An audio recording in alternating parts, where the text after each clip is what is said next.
All right. Thanks, everybody. Thank you for coming. We are both live on YouTube and on Facebook. I moved my cameras around by accident.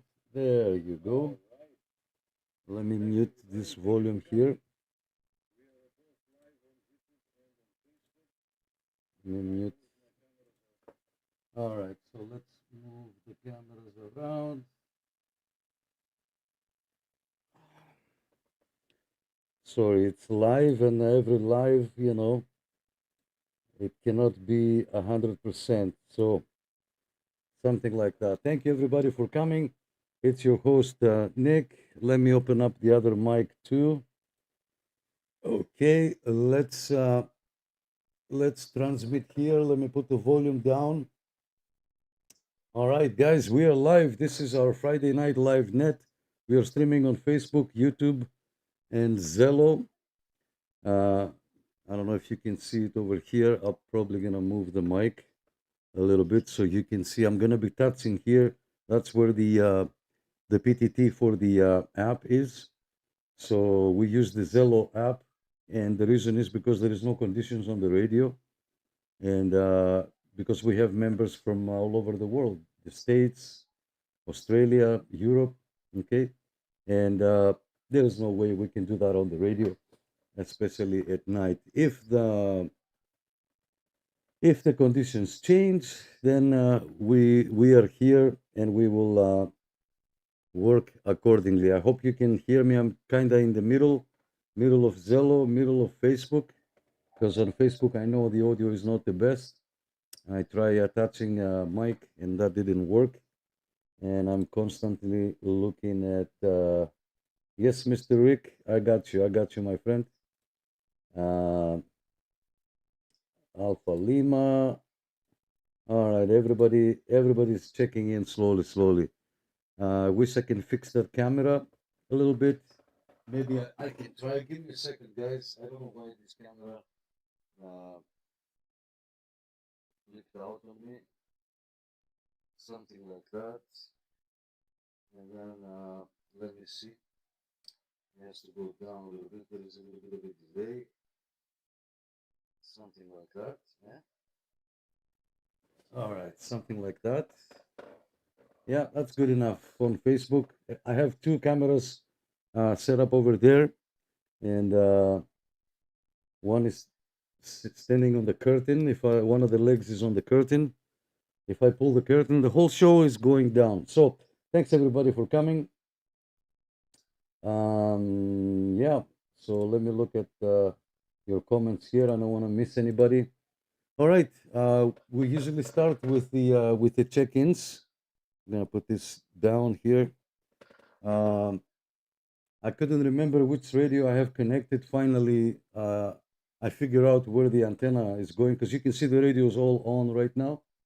So I wasn't sure where I'm looking, which one I'm touching, and I put this microphone here to know that this is the radio. Mario, yes, sir. I see you. I see you there, my friend. Uh, Low audio, yes, low audio because I'm like 4 feet away from the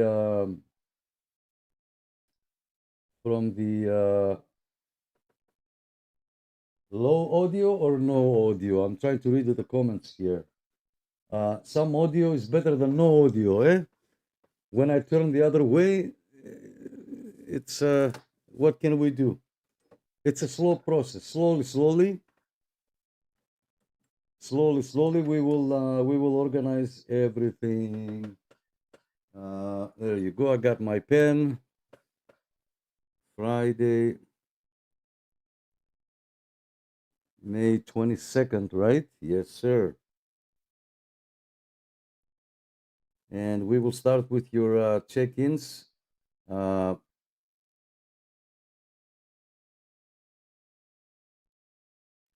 Hopefully we can do one person at a time, okay? One person at a time.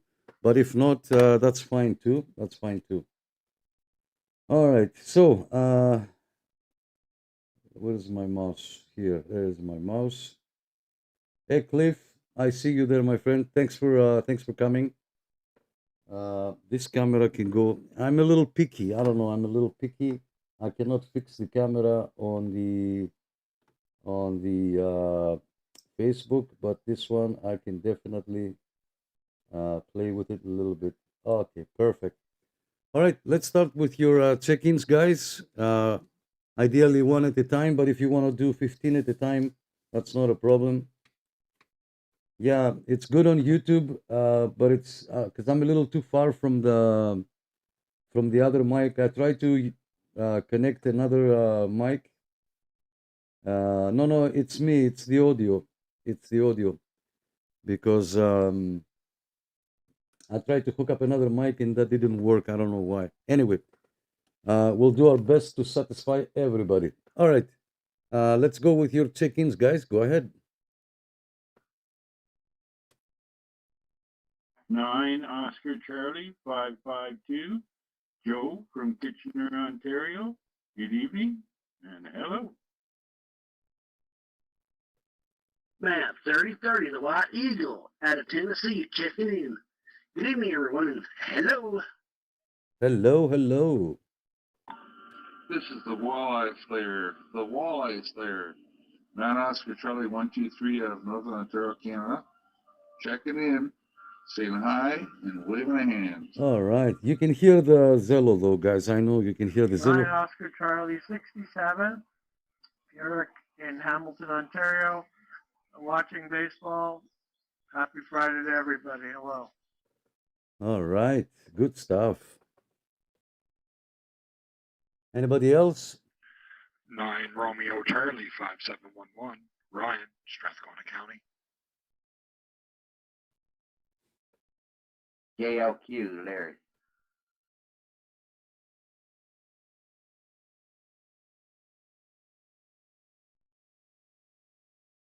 Oh, Oscar Charlie 236, Williamson, Oscar.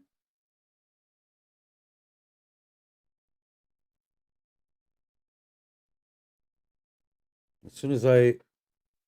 Oh, okay, I can do it. All right, perfect. Thanks, guys. Thanks for coming. I've got Joe from Kitchener, number 1, Matt from Tennessee on number 2, Steve 123. Thanks for coming. 67, Eric from Hamilton. Thank you so much. Ryan, thank you so much. You're number 5. Thank you. Larry, I got you there, my friend. And Wayne 236. Let me jump on YouTube real quick and see who's there. UDX 404. Yes, sir. UDX 404. Misfit. You are number 1, but you know we start with Zello, so don't worry. I got you on number 8. Don't worry, you didn't miss anything. Mr. Rick is number 9. Thanks for that. What else? We have Cliff 965. Number 10. Okay, 965 Cliff. Oscar Charlie 965 on number 10. And 159. That would be Joseph. Joseph, I'll check you in on number 15. Sorry, number 11. Give me 1 second. 1 second.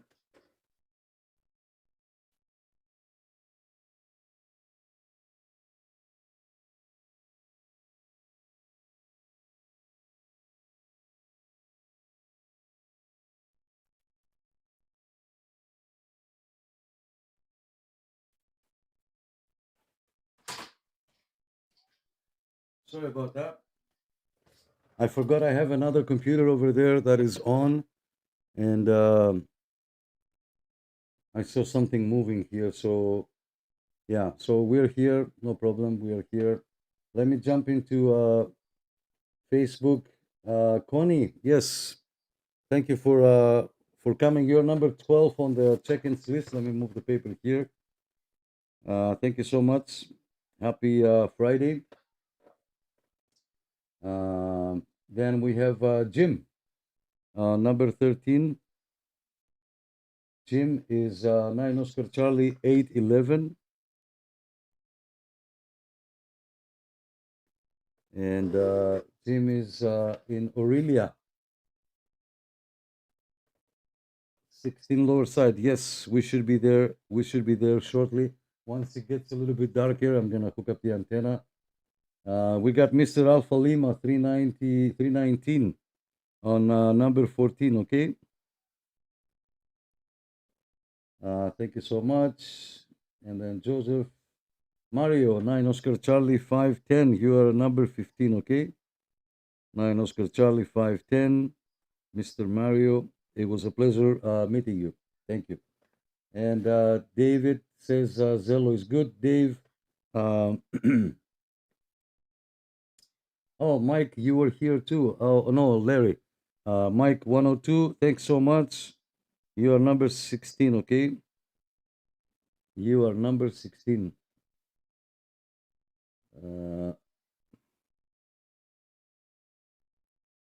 I'm coming to everybody, guys, one at a time. So many people. Thank you, thank you, thank you. Paul, Cambridge, thank you so much. You are number 17 on the check-ins list. Thank you so much. David, let me check you in here. Number 18. David is 181. Thank you so much for coming. 2 Oscar Charlie 76. Yes, of course. Number 19. 2 Oscar Charlie 76.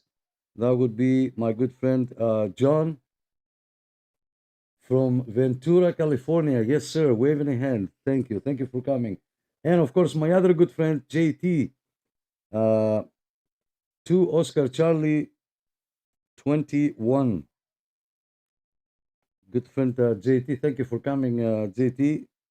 You are number 20 on the check-ins list. Thank you. From South Carolina. Number 21, we have Mark. Mark is watching us from Buffalo. 2 Oscar Charlie 207 from Buffalo. Thank you so much. Happy Friday.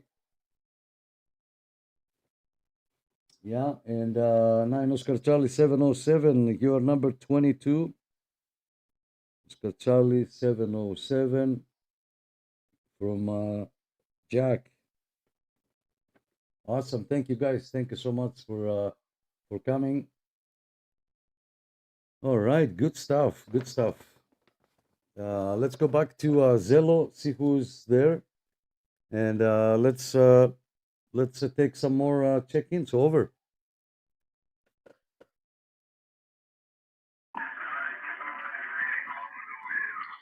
Just talking to Jamaica here right now, guys. If anyone's online, Jamaica's coming in strong, and Jamaica John is coming in strong. Anyway, back to you. Next story about that. Just wanted to put that out there.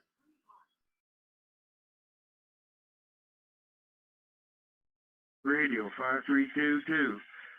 We're on the air and we're on the Zello. Rob's the name. I'm up here in the Danforth. Nice, nice. 9 Oscar Charlie 1705, Scott from Elmville.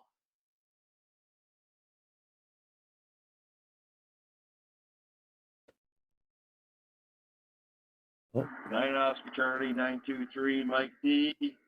Monitoring this one, and up here in Seabright monitoring 27155. I think I hear a couple guys there in Aurelia, and maybe we'll get 2 chats going here.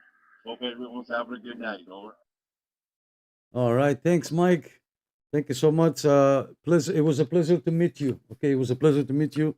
Thank you for coming. You're number 25 on the check-ins list.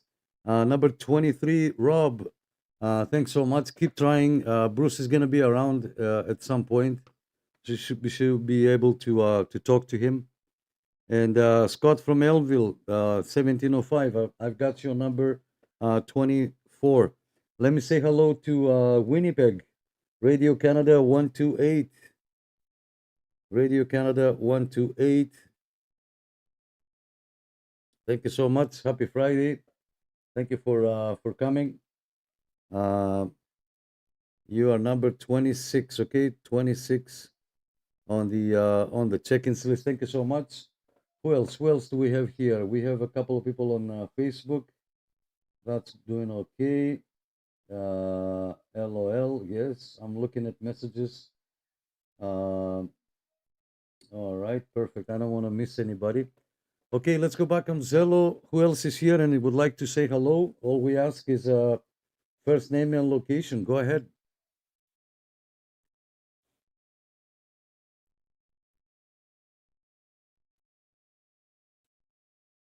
Well, I'm here, Nick. Isn't that important? Anyway, back to you, man. Sorry, man.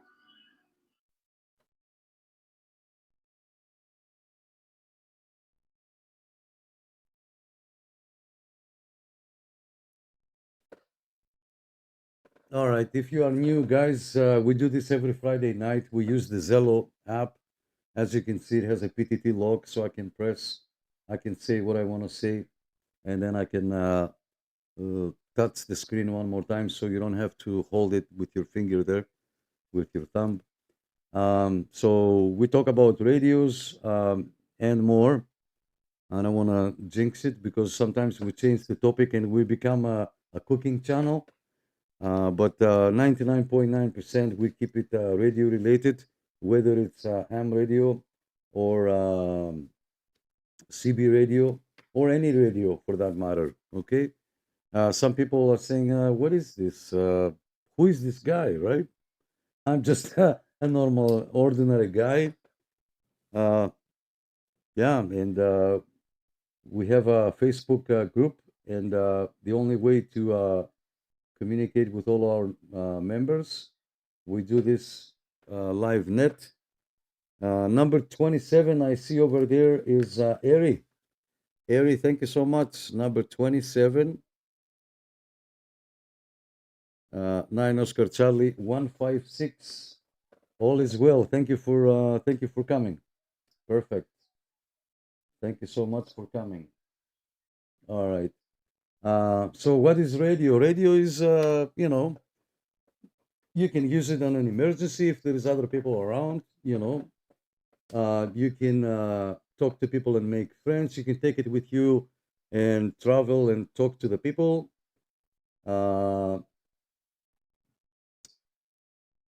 And talk to your friends or make new friends. Why not? Like, how do you say hello to somebody that opens the door for you because your hands are heavy or you're carrying something heavy? It's the same thing. You'd say, "Oh, thank you," you know? That's the same thing. Number 28, Toos, thank you. Let me, from Vancouver, thank you so much. You are number 28 on the check-ins list. And that would be 9 Sierra Whiskey 777. 9 Sierra Whiskey 777. Thank you so much. Number 28 on the list. Bruce, go to 38. Rob is looking for you. Rob is looking for you. So go to 38 and make a call there. So Bruce is 9 Oscar Charlie 492. Thank you, Bruce. Thank you for coming. Bruce says Vancouver, Canada International Group, administrator of CB Radio 11 Meters, Vancouver, Canada International. Go check them out on Facebook. Bruce says skip hasn't been happening too well for the last couple of days, almost a week or so. Mainly, it's going to be ground and local signals are going to work. Well, I don't know about skip, but Rob is here. He hooked up his antenna. Go to 38 and call each other. All right. Let me check Facebook before I pass it on to Zello. Okay, perfect. Anybody on Zello, guys, would like to say hello? All we ask is first name and location. Go ahead.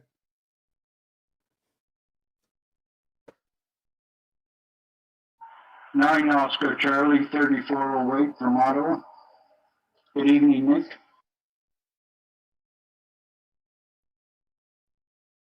Yes, Mr. Jeff, thank you so much.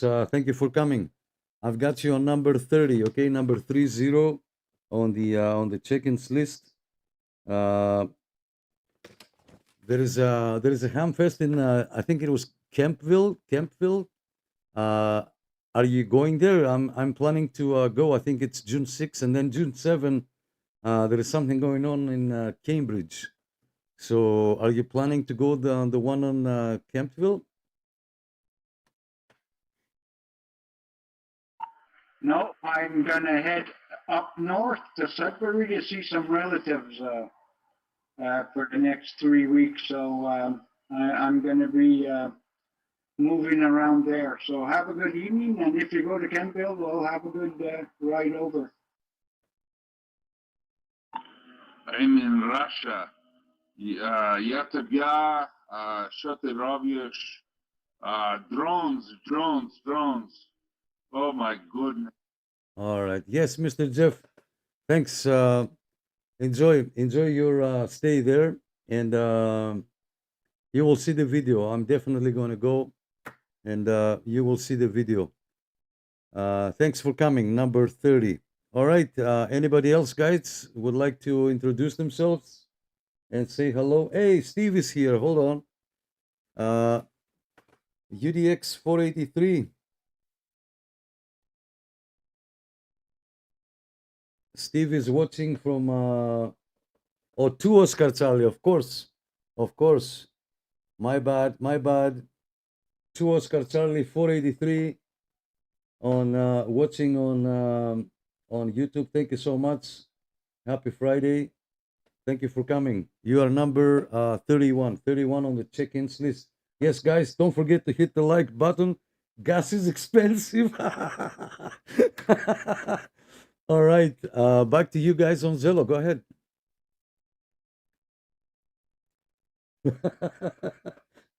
Well, Nick, I just turned my radio on and went on with the lower side band and the hand bands and nothing. So I just turned it back off. Well, I was just picking up Jamaica there. Jamaica John came in very clear. This is Steve, Oscar Charlie 123. And turn it off because he faded out. But just went out fishing today, man, and got lots of pike, Moby pike. Like, caught a couple 50-pounder or 50 inchers and a bunch of 35 inchers. Anyway, back to you guys. Yeah, I hear Jamaica in there. He's quite strong. There you go, Jamaica. I heard Jamaica earlier on, but he was about here about an hour or so ago. Coming in really good and strong, but now he's off the he's gone. No, still nice and strong coming in there.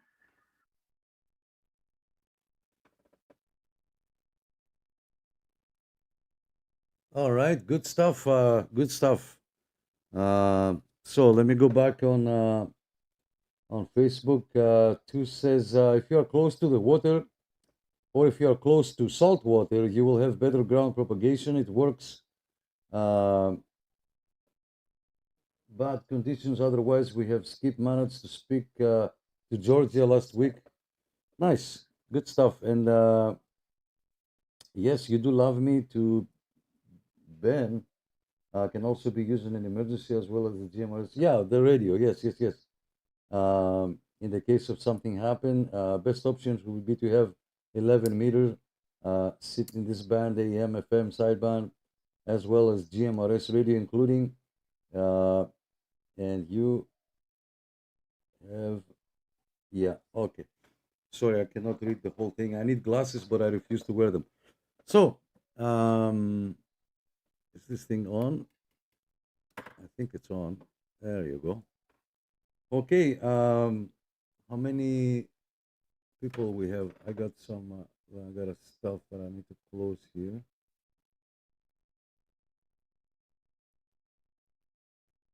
All right, back to you guys on Zello. Go ahead, the floor is yours. 24, 9, and 21. Good stuff.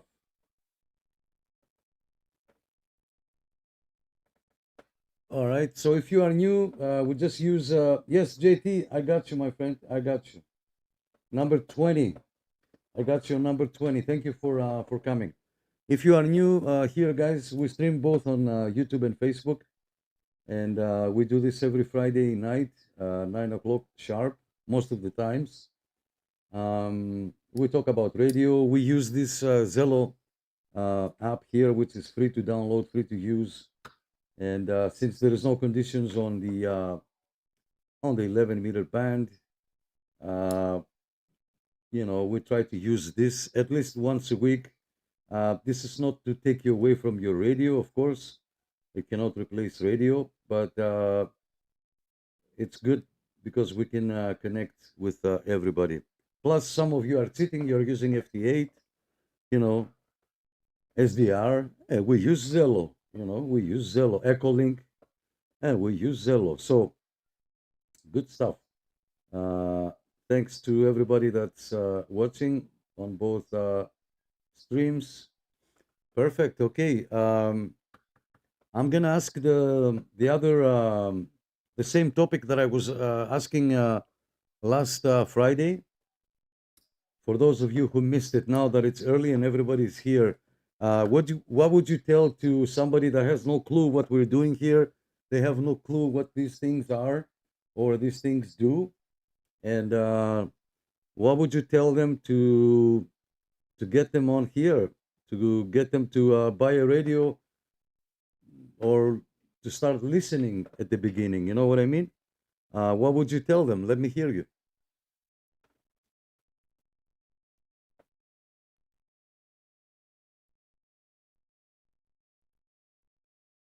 Everybody's on the You can radio. always slip something in your drink, Nick. Come again. Sorry, David. Come again. Said you can always slip something in your drink. Yeah, I've never thought about that actually. Now that you brought it up, I've never thought about that. So yeah, you can do that at any time. You don't need a radio, right? Nope, just slip something in their drink and put a mic in their hand and just pretend record them. You guys need to learn how to break the law. Uh-oh. Well, we just want to break it a little bit. But there is no distinction between a little bit and just doing it. Just do it. Get it over with and do it. I like that. Should we have fun while? Sure, what's the point? Okay, I'm just checking. Hey, Thomas, thank you for coming. You're number 32 on the check-ins list. Thank you for stopping by. Anything new and exciting? Over. Yeah, the Skip showed up finally a couple of days ago. Made a few contacts here Hey, in the Z. States. Nothing out of the lower 48. That's it, really. Kind of surprised to hear it back, but it was very faint. Not a lot of strong signals. Very brief, strong signals. They didn't last. It's too bad, too. Skip was coming in really nice, and people just took full advantage of being professional idiots. Let me say hello to Z. Z, I told Jimmy. Jimmy might join tonight too. I don't know. He's probably here listening. Z, thanks for coming. I'll check you in. You're number 33. Number 33 on the check-ins list. Thank you for stopping by. So Z is asking, how do I get started? What frequency is open to the public? CB radio is open to the public. Okay, CB radio is open to the public 24/7. So you get yourself a radio that has upper side and lower side, and you know, and antenna. You have to hook up an antenna. You know, you might have to do something like me, what I did on my window here. But you know, every situation is different. Every setup is different.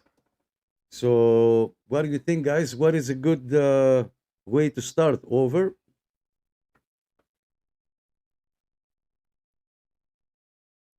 Well, I'm just double fisting here tonight. I got my phone in my one hand and I got my microphone in the other hand. Heck, when I started, all I had was a coat hanger and on the fourth floor of an apartment building. That was it for me. That's primitive. There you go, Z. Back in the 70s, 1969, that's all I had. Radio Shack stuff was expensive. Oh, a little 3-channel walkie-talkie hooked up to a wire, and it worked.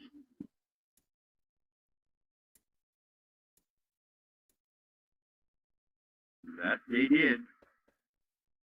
Yeah, you cannot go wrong with a coat hanger. Yes, sir. And Rick is saying, just get up and do it, you know, and then ask for forgiveness later. That's true too. You can sin now and then ask for forgiveness after. There you go. All right, let's. We're gonna turn it into a religion. We're gonna talk about religion the way we go. Okay. Yeah. Good. Good idea there. Good idea.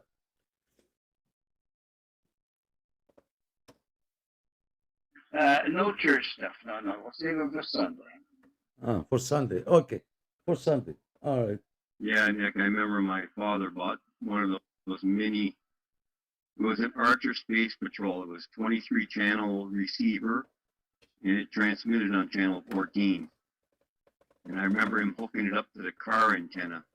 It was a long whip on the car. And I remember him hooking it up to that and it went about 2 or 3 miles. Yeah. I was in a rodeo one time with my kids.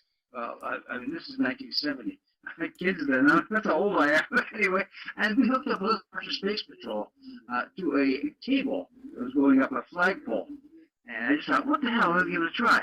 Holy crap, I couldn't believe we went up about 5 or 6 miles all the way down to Barrie. Because we were in a rodeo. Nice. Yeah, that's what got us started with that. And I think the summer after that, my uncle bought me a brand new 2-channel walkie-talkie from Radio Shack. I still have it. Archer. That's way back. Yeah, I have myself a 3-channel, 100 milliwatt CB walkie-talkie. I bought the Crystals cable channel 14. I put channel 19 for the truckers, and channel 2 for the Quebec truckers. And it worked great. I still have it. It still works. I remember back in the day, there was a kid that just, in my school, he just bought a TRC 2 1640 channel CB talkie. And he went up to the top of the CN tower, started transmitting, and he caused a lot of problems with the phone pagers and stuff like that. But he was he was talking to people in Hamilton he's talking to people in he talked as far away as London, Ontario. But he was up on the CN tower, and because he was interfering with the phone services, they knew exactly where he was, and they got him. Hey, Michael. Breaking the law. I remember reading that in the Toronto Star. Oh, this is back in the 70s, maybe. Somebody should have got that man a medal. He understood height is might. But hey, when you're jamming up all of the pager systems, they know exactly where you are. Hey, Michael, He thank got you. down and they caught him. Number 34, Michael, number 34. Thank you so much for coming. I checked you in. $1,000 fine. That's about it. And it was against his driver's license, so he had to slowly pay it off. Lesson learned. They didn't take his equipment away. That was really strange. Did somebody say I was fine? Did somebody say I was fine? Yeah, I'm doing fine. Hey, Nick, Radio Canada 128. Good evening, good sir. Great to see you back on the air again once more. Thank you, sir. Thank you for coming. Thank you. Enjoy your stay. We are, yeah, nice to have you here. Thank you so much. We try to do this every Friday on time, and get as many people as we can, maybe new people and whatnot. And, I always ask the question, give us a good reason why people should start using radios, okay? You feel free to elaborate if you want. Let me say hello real quick to Michael. Michael's waving a hand from Southern California, 73's. Got my radio dialed in, and I hope everyone has a great evening. Thank you so much for coming, Michael. I checked you in number 34. Okay, number 34. Thank you so much. Toos is saying, cool story about the CN Tower and the guy in the TLC 216. Yes, height makes a big difference, of course, and you can go a long way. Good stuff. Yes, thank you guys. Back to you. 128 if you're still here. Yes, good sir. I'm still here. Yeah, I just finished up doing a Shakespeare Megabeam antenna, the 4104. That's the Shakespeare Megabeam. It's a fiberglass 4-element beam. She's all done up and ready to go for this fall. I'll put her up on my tower and see how she flies. Wow. Wow, that's an interesting antenna. Wow, very, very nice.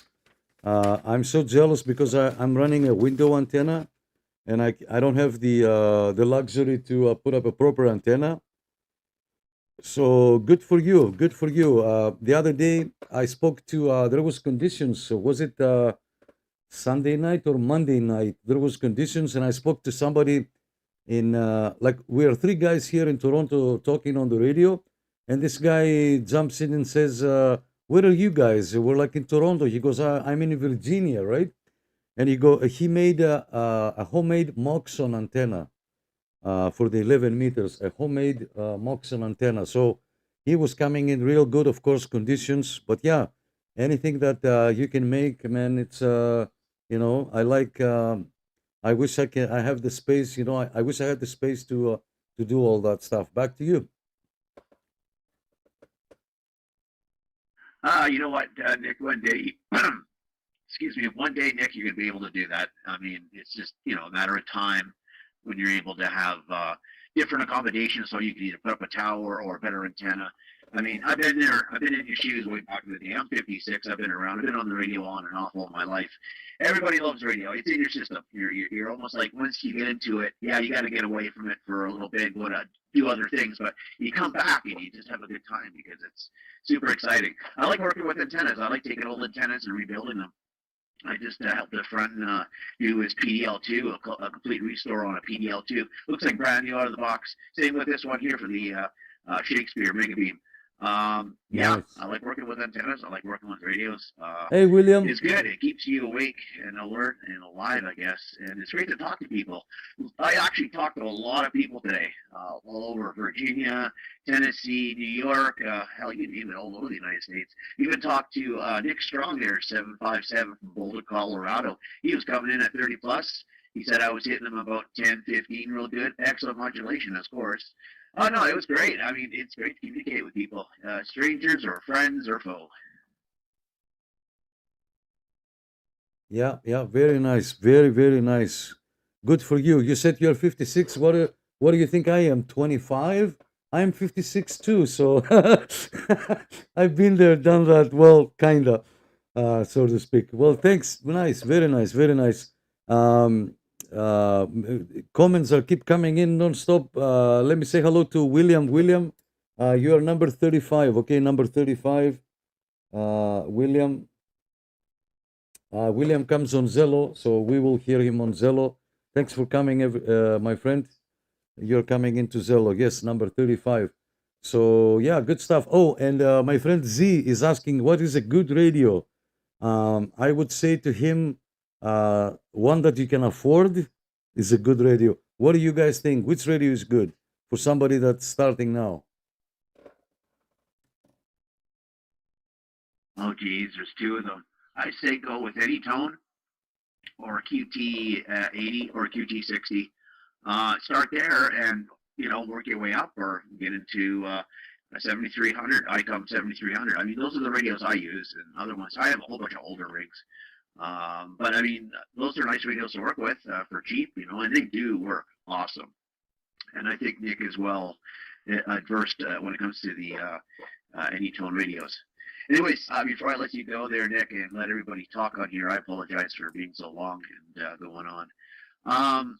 Yeah, I heard you. Actually saw you there on the Radio Tube network there with Dennis. Hope to see you there tomorrow, Nick. You have yourself a good one. And for everybody else out there, including you, Nick, hey, thank you for making this happen and always keeping the hobby alive. It's people like you, me, and everybody else on here. Keep it alive. Get on the air. Get live. Have a good time. Anyways, happy holidays for America, and just be patriot, be real, be you. Okay, everybody.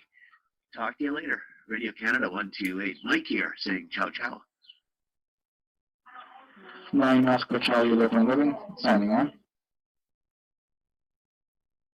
Yeah, but one bad thing about those ICOM 7300s, too pricey, too expensive. Yes, you're right, sir. Too expensive.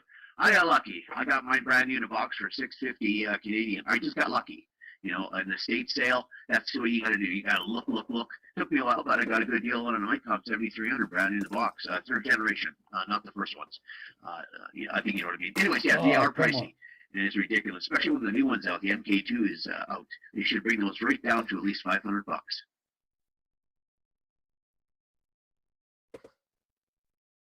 Yeah, if I catch on Facebook once in a while, I see an old Cobra 2000.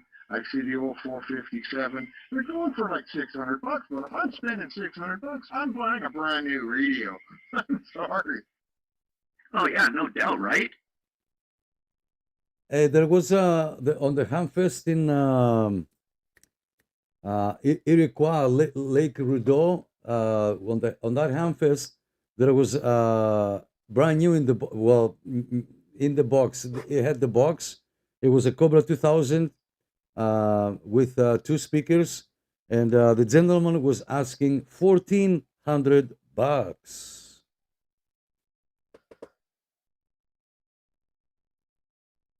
Buy a brand new Anytone with all the bells and whistles on that, and that's what I do.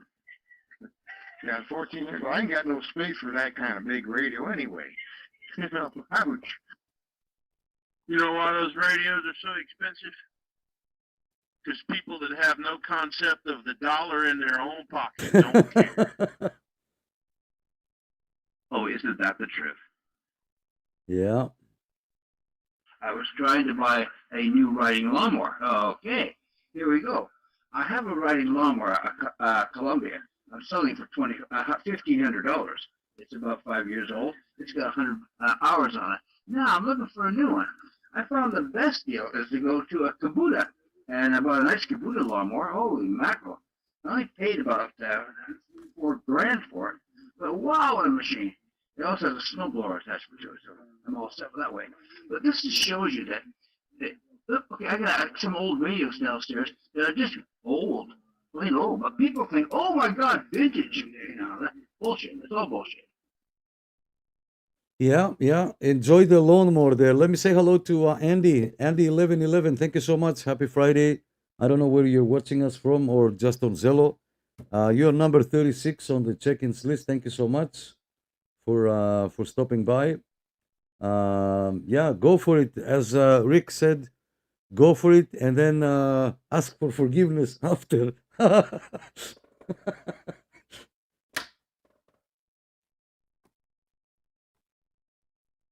See a GMRS base station, what will you do? Because they're using a power supply, right? They're not going to build a specific, they're not going to go into building a base station with a big cabinet for GMRS. I mean, just buy the mobile radio, the Midland MX, the Midland 400, that's a 40-watt radio, and you just buy an adequate power supply, and there you go.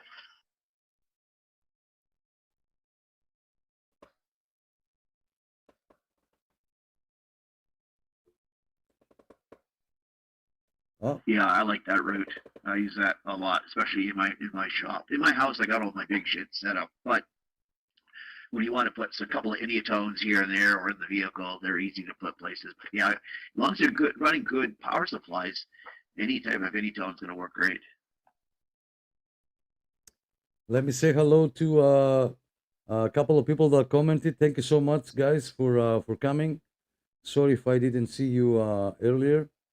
Let me take a look here just a second because I don't want to miss anybody.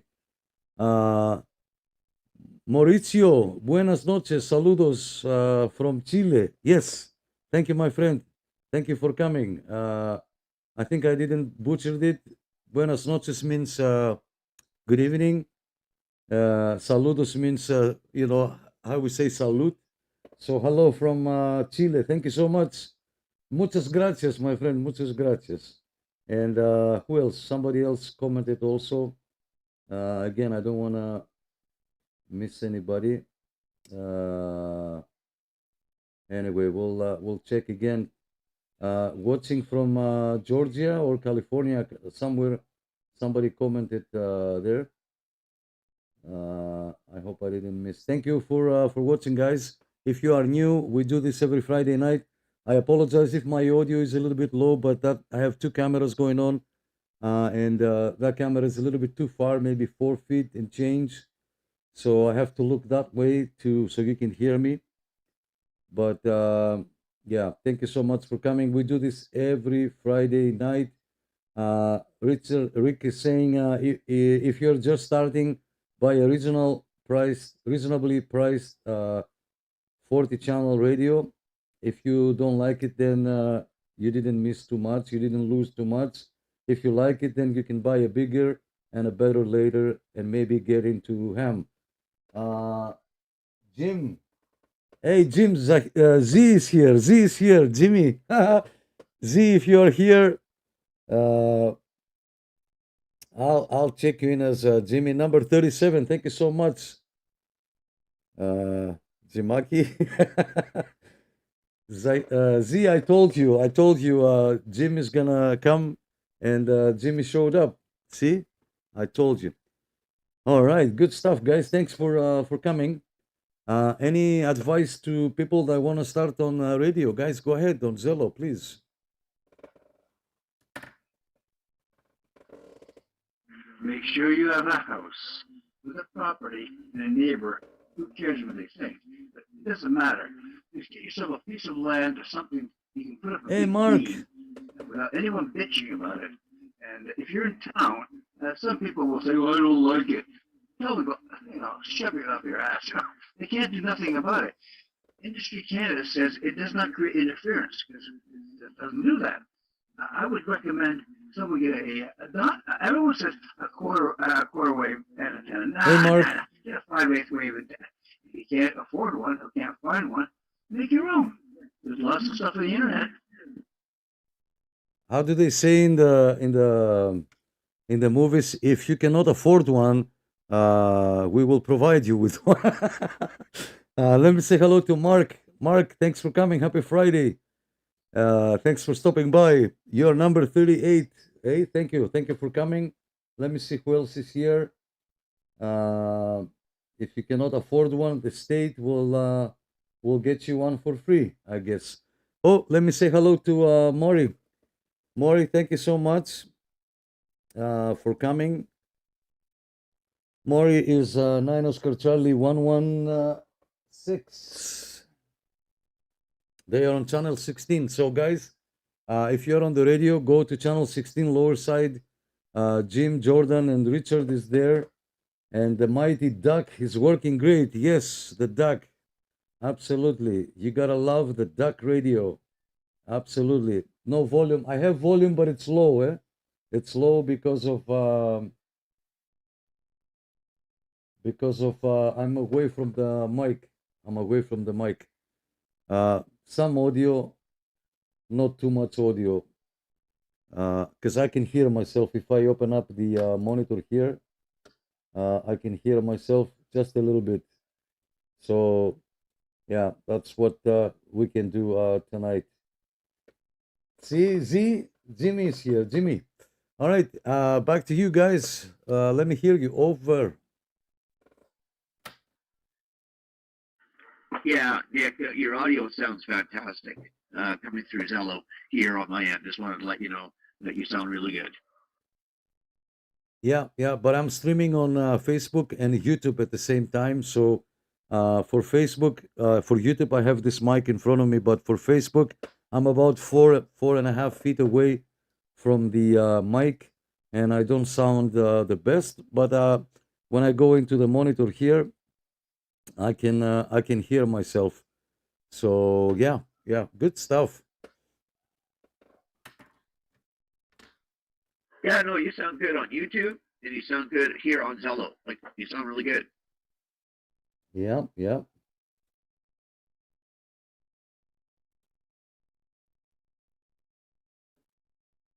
What is the?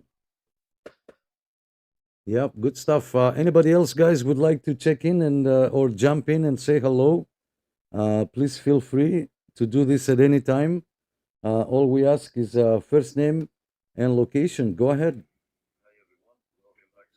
Oh, look at that. We have feedback. We have audio feedback.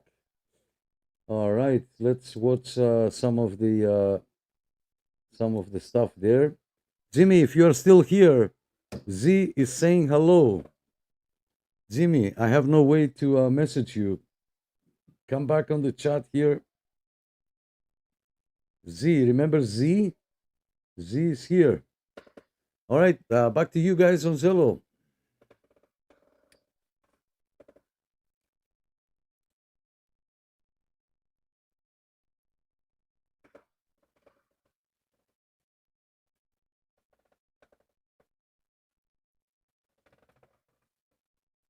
Well, William, 2127 down here in Wilmington, North Carolina. And good evening, everybody. And good to hear you up there, Mike. I saw you in the chat group and the Dennis's show last weekend, and I think I said hi. So it's good to have a voice to attach to it. And I look forward to hearing that Shakespeare beam turned down stateside sometime. So you can tell us more about that Shakespeare beam if you'd like. Yeah. Yeah, a good friend of mine, he went and picked up a couple antennas, and he said, hey, check this weird antenna out. They called it Shakespeare, a mega beam. 4104, and I went, really? Look at this history, research into that on the internet. Not much information, but it's quite an interesting antenna. You go vertical, horizontal. It's just that you got to make up a coil and a balance for it to, put it vertical. Horizontal. So, yeah, it'll be interesting when I put it all together. I'll be putting it in the front yard to do some testing before I put it out on the tower. Sorry about that. I'm sorry, very sorry about that. I meant to tell you that the antenna was manufactured just north of Barrie, near the town of Greenhurst. When you go up Highway 400, Highway 11, you'll see the plant on the left-hand side. But it disappeared back in the late 70s. Sorry about getting kicky in there. Oh, no problem. Hey, that's what it's all about, right? Yeah, 1977 is when they stopped making them. So the company started in 1969, got full production going on different types of antennas in 1970, and in 1977 they just completely stopped. And I guess they got dissolved, or maybe they went under. No, what happened was they went back to doing what they were doing originally, making fishing rods. Oh, really? I didn't know that. Okay. Well, they make good webs. I tell you that. I mean, for the setup that I just finished up, I mean, I got lucky on this beam in a box, or actually in a big tube. It was only used for like a year and a half, and it was taken down and disassembled and cleaned up, put into the tube. It was in good condition. I just had to clean it up and reseal it and make sure it's ready to go back up again, and then put all new leads to it. No, it's quite interesting history on this, even though it was a short run. But yeah, they went back to fishing poles. Awesome. Yeah, you can't find any information about it, only because I live near the area. My mother-in-law lived around the really area, Barry area, and I saw the plant quite often.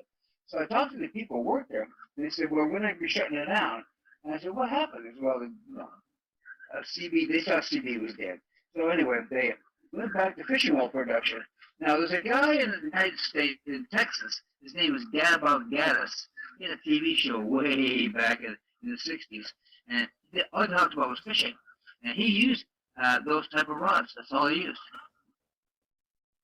Yes, Maury, I'm low. Yes, I know. Terry, you gotta love it. See, he I know. educated me. I love that.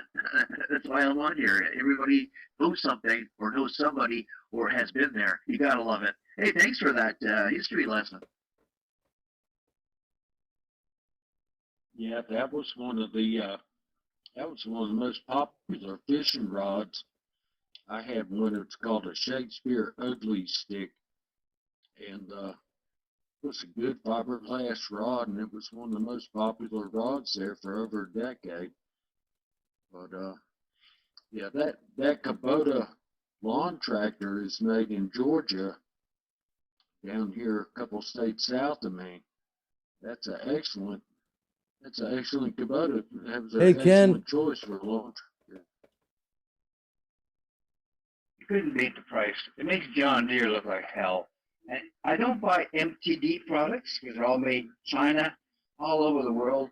And after you buy a lawn tractor, 2 or 3 years later, you can't get the parts for them anymore.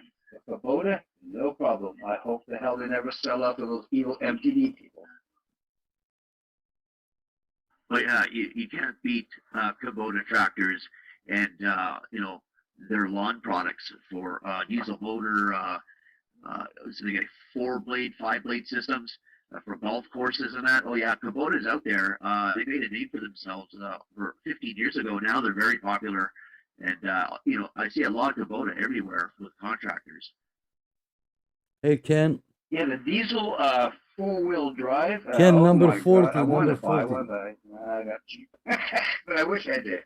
It is quite a machine. Holy crap! It'll go up a steep grade while mowing the lawn. Right. No, exactly. Yeah, I've been in one of those units. Oh wow!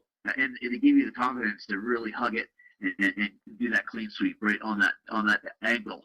Yeah, you just can't complain of how it just you set it goes. You just drive it and that's it. Good stuff. Ari, don't go reverse don't go up the hill reverse. Let me say hello to Ken. Ken, thank you so much for coming. 914. 9 Oscar Charlie 914. You're number 40 on the check-ins list. There's gonna be a Hamfest in Kempfield. Kempfield, yes. I don't know how far. I think you're on the way there. So June 6th, that's Saturday. So hopefully, maybe on the way back, if you're around, maybe if you're okay and if you go out, maybe we can say hello in person. Thanks for coming. You're number 40 on the check-ins list. Thank you so much, as usual. Ken is always with us. Good stuff. Back to the conversation. Sorry for the interruption. Oh no, Nick, it's all good. This is what we do. I mean, you got to get in there and say hello to everybody for sure. We expect you to do that.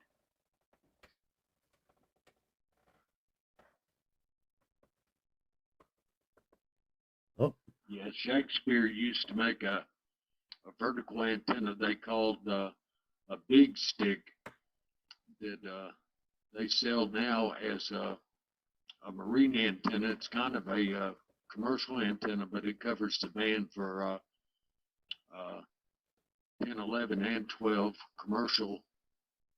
A lot of folks use it for their marine equipment,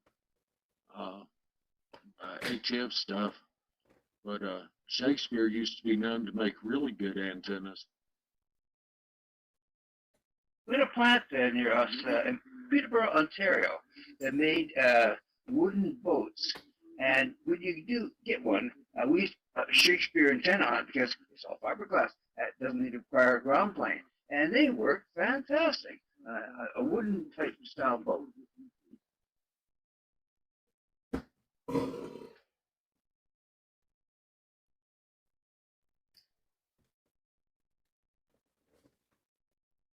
Every antenna is good if you have the space. Let me show you. Speaking of antennas, guys, I don't know if you can see. This is my antenna here. I haven't set it up. You know what? Let me change the video. I'm gonna take that video away for 2 seconds, guys, so we can see the antenna. There's the antenna. There's the bracket.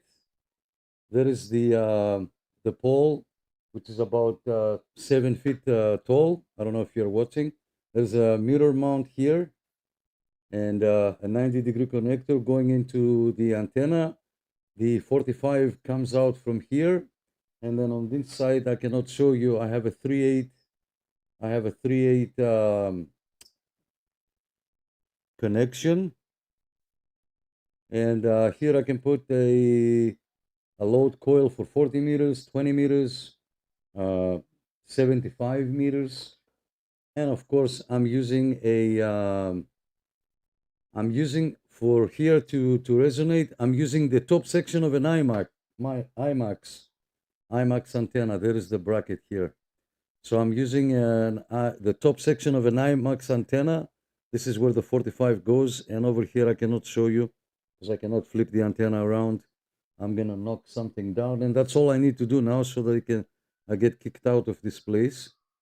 And next Friday I'll be streaming from the sidewalk across the street. So yeah, here I'm using the top section of an IMAX, which I was able to resonate to tune, and this antenna works amazing. It works amazing. I'm just gonna put it down gently without making too much noise for the people below. So let me switch back to our regular programming. Oops.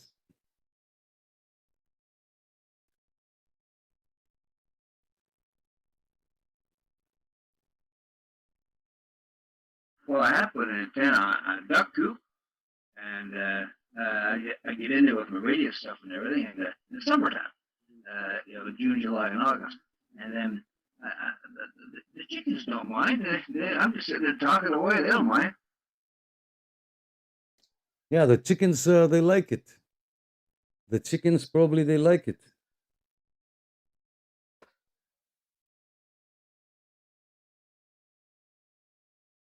Thomas just sent us a picture of his Tower of Power antenna.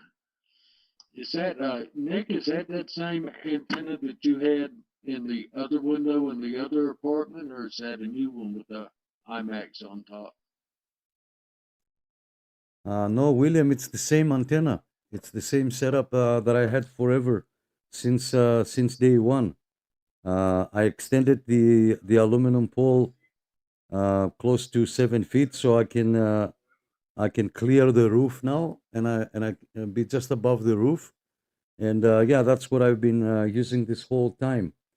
So I don't know if you remember from the video. I have an antenna tuner here. I have an antenna tuner up there. I have another antenna tuner which is double the size of that one that doesn't fit here. I have a couple other radios that they don't fit here, but anyway. So I was using those tuners all this time to go like to 40 meters and 20 meters and whatnot. So yeah, but the way this antenna is now, it doesn't need a tuner. I can go to the free band. I can only if I go to 10 meters, it needs a little bit of a tuning. I use this small tuner here on the bottom, and yeah, it works pretty good.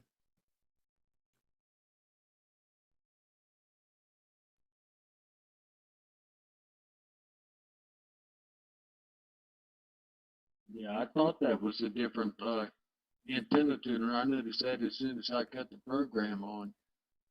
It reminds me of an MXJ, but it looks good with the standing wave meter on it.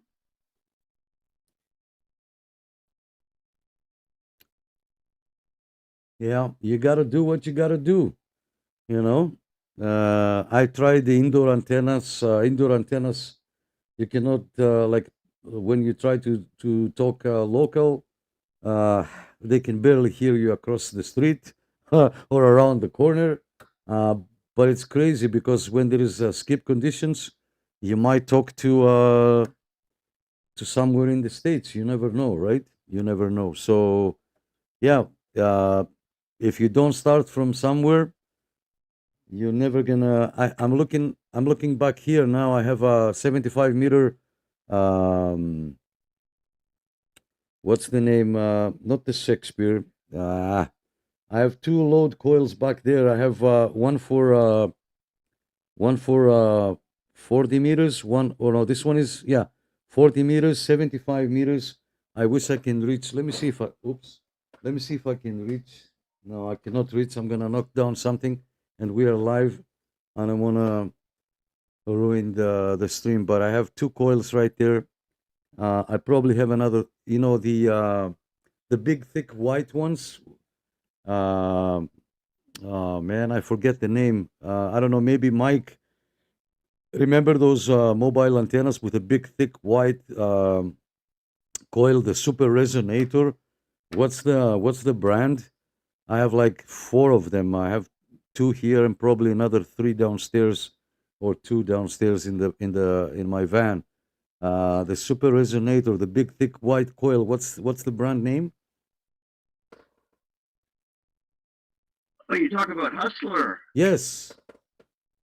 Yes, the Hustlers. Hustlers are the best mobile antennas, guys. Trust me, I've tried some other ones, and as soon as I hook up the Hustler antenna, boom, the signal, both receiving and transmitting, goes up like that. So Hustler all the way. Oh yeah, totally all the way. I have a 20 meter and a 40 meter Hustler. I've actually also used them as a base as well on top of the roof. Yeah, I mean they get out and they work great, especially when you want to use them for POTUS or whatever or activations. They're highly used in the field. It's the Hustler coil.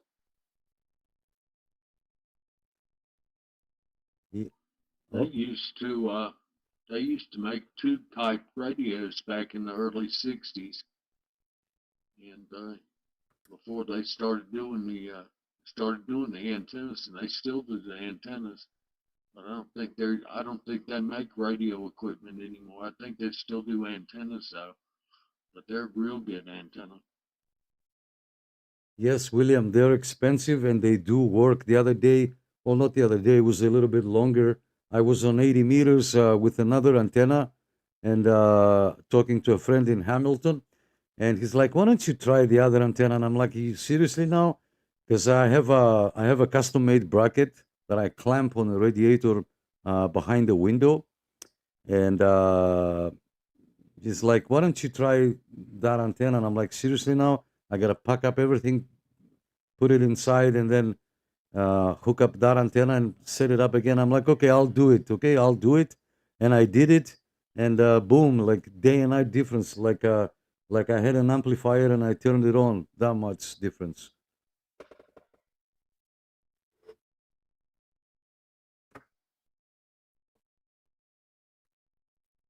Buying a Hustler antenna, and asking my dad if I could put it in the car when we went to New Brunswick, and I had my walkie-talkie and my first radio, and yeah, we talked to all the truck drivers all coming through Montreal. They saved us a lot of time going through there. There were so many screw-ups on the highway. Yeah, back in the day, it was popular. Yes, it was popular.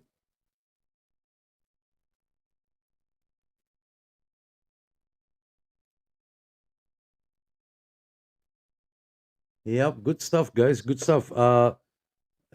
Feel free to jump in at any time. Andy came 11:11, said hello, and then he disappeared. Andy, I don't know if you're still here. Probably listening over there. Say hello. Don't be shy. And if anybody else is here, also please go ahead, say hello. All we ask is first name and location. Mitch, thank you so much. Thank you so much for coming. I'll check you in on number 44, okay? Sorry, number 41. Thank you so much.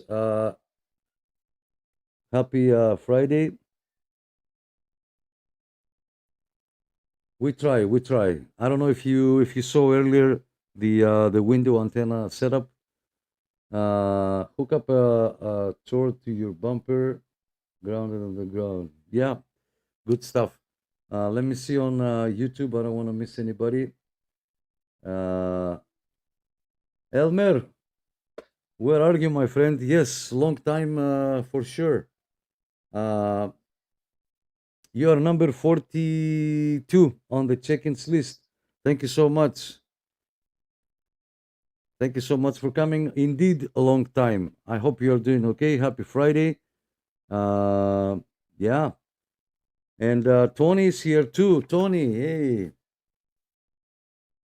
Tony, number 43. Thank you so much. You need. Okay.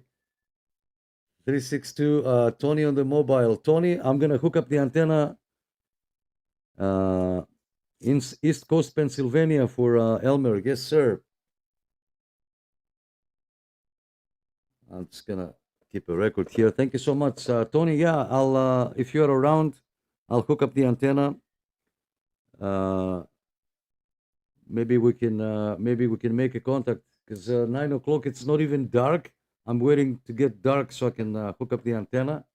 And now we start 9 o'clock and everybody's here. And, you know, I don't want to leave you guys alone because it's going to take me 3-4 minutes. I use some ropes on the side, some mule tape actually, to hold the antenna in case if it gets windy. And I need to attach it here on the radiator. Anyway, so this whole process takes about 5 minutes, but I don't want to leave you guys alone. I don't want to leave you guys alone here. So yeah, thanks Tony for coming, and thanks everybody. Let me see. I see 3 notifications here. I don't want to leave anybody out.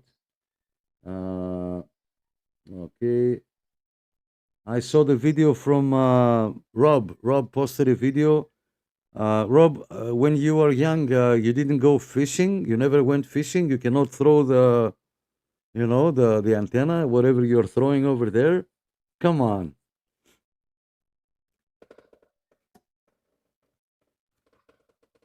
It's strung out horizontally on the flat side, and I got it up there, and I'm going to leave it up there for a while. Give that a try. It won't the pole. It gets wobbly. The wind took it one time, broke it. So I got it hanging from the tree, and I'm going to give you know, that's the best I can do, and I'm going to be happy with it. You know. There's absolutely nothing wrong with hanging an antenna from a tree, because when I lived with my father, we had a tree over by the barn, and I would hang it a form of a wired antron, or a poor man's antron, using 102-inch line, and then I would use 18 feet or 17 feet of ladder line. I had to make it myself. We couldn't get it those days, and it worked like an antron. So I was up pretty good. It works good. Also, for a beam, I had a friend of mine, he wanted to use a beam, but he had no rotor or nothing. So we made a wired beam and stapled it up against the barn. And it worked. Trust me. A lot of things work. Luckily, I'm getting away with it, you know. The landlord could give me big trouble for it. But, you know, like my TV antenna, it's not marking the building. I'm happy with that. And if it stays up, I'm sewing. I got a bag tied to the antenna, because then that lets everyone know, hey, there's a bag and there's an antenna here, not to watch your step, you know. Good stuff. Good stuff. Let me say hello to Joy. Joy, thank you for coming. You're number 44 on the check-ins list. Joy is 9 Oscar Charlie 218. Thank you so much. He's on 16 lower side. Rob, if you weren't able to talk to Bruce, try 16 lower side. A couple of people are there. I don't know who you're gonna get, but Joy is also on 16 lower side. So, yeah, give it a try. I don't know. That I will right now. Also, Thomas sent a picture of the power of the tower or the tower of the power or something like that. A picture with an antenna on the roof. That looks like a magnet, but it's rectangular, so maybe it's not a magnet. That's like 1 or 2 inches,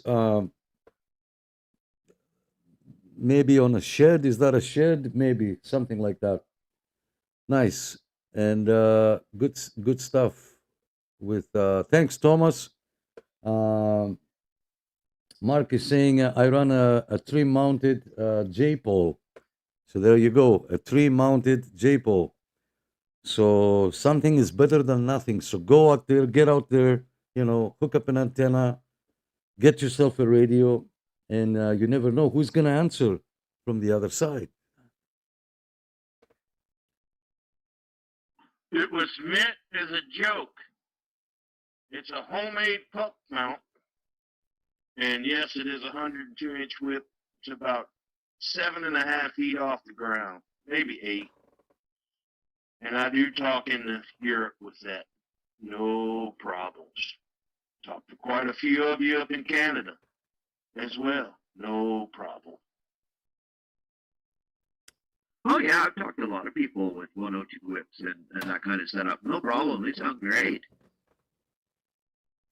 I was a young lad, 14 years of age. I took a wire, ran it along my dad's fence. The fence was about 8 feet high. All the way across, I made myself a dipole. The old man didn't know what the hell is this crap? He didn't know anything about it. I got out like you wouldn't believe. As long as it's made out of wood and no metal, you're okay.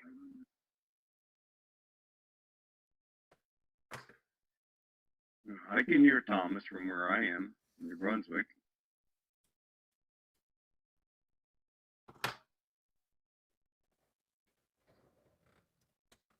Yeah, it's all about it's all about conditions, guys. So there's nothing wrong with the antenna that Thomas had up there. Absolutely nothing wrong. Let me relay a message. I have my friend here, Alpha Lima 319, Toronto. Last week he was asking for a I don't know, a four element. He was asking for a beam antenna if anybody is selling. Now he's asking for an antenna rotator. So if anybody's selling an antenna rotator, send me a message or give me a shout here. Yeah, maybe I can get you guys in touch. So this week we're looking for an antenna rotator. There was a couple in the Hamfest. But my friend Alpha Lima doesn't go to Hamfest, so maybe if I find you one, I don't know. Maybe if I find you one, maybe we can come up with something. Yeah. So back to you guys. Go ahead.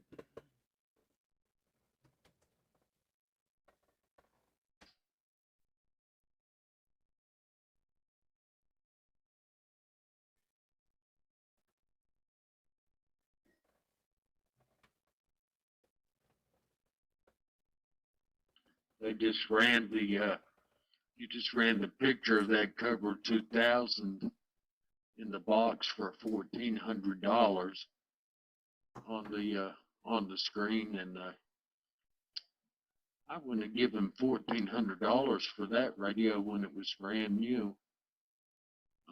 It's a good radio and everything, but I don't say that it's so much better than the 1000 GTL or some of the other radios from the time frame. But there's no way in the world I'd pay $1,400 for that radio. That just sounds. Yeah. It must be in a heck of a collectible condition. Did you see the one on eBay for 2,600 or something? A GE? It's complete and utter insanity. Just like amplifiers that they sell here in the lower 48, just because they got Toshiba transistors in them, they're all of a sudden magically $200 to $400 or $500, $600 more, worth more. It's incredible. It really is. Yeah, I know, eh? BBI and the prices just for him making that stuff and having Toshibas in stock and all that, like $250 to $300 for two different types of Toshibas. I mean, just for the pills, it's crazy. Yeah, the marketplace is nuts. You can take the transistorized amplifier with HG or the HGCs. I don't think there's any much difference between the two. They say there is, but the output is damn near the same. It's watts that you won't notice on the other end. But Who remembers this radio, guys? Who remembers Well, this radio? I like the Hitachi JFETs that were out before the MOSFETs. Beautiful. And you know, everybody's got their own taste and stuff. Things get popular because you know, people become familiar with them. But those MOSFETs, you get a little bit of ESD across the board or something that I don't think they hold up as good as some of the first transistors that were coming out. Toshibas were way underrated, and they're very rugged transistors. That's why they were as popular as they are. Yeah, that is true.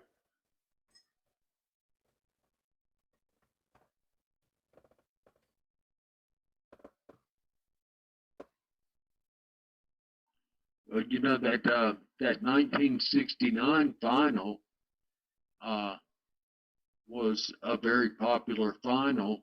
I mean, I know it's not big watts or anything like that, but Mitsubishi made them. And the point I'm making is there were other companies like Matsushita, Panasonic, made good you know, transistors. You can't beat a Motorola. The old MRF blue dot Motorola's, if you could find them, that's what I used back in the day. And a pair of those Motorola pills, I'd put them up against the Toshiba every day. And you know, the Toshiba, I'm not knocking Toshiba because Toshiba is excellent, but the old Motorola MRF blue dots, I love those things. I wish you could still get them. Best amp I ever had was a 2-driving 6. Two MRF 492s driving 6 2879 Toshibas. That little amplifier would do 1500 peak watts all day long. 1550 to be exact. Ooh, nice. I like that. Yeah, sounds like a nice setup. Rick said, sorry, because I have to read everybody's comments, right? Rick said that his first homemade antenna was actually one of those aluminum clothes dryer hanger. He removed some of the ropes, made a Yagi type, flipped it on its side, and it worked okay. And Rick was 11 at that time. Thanks, Rick. Great idea. Yeah, we have those indoors too, right? Remember? They open up, the legs are open sideways and you can put clothes in there. So maybe because it's rectangular, maybe you can use that to make a Moxon antenna, because the Moxon is rectangular and it comes for, it comes for different bands like 20 meters, 40 meters and whatnot. So maybe that's a good idea.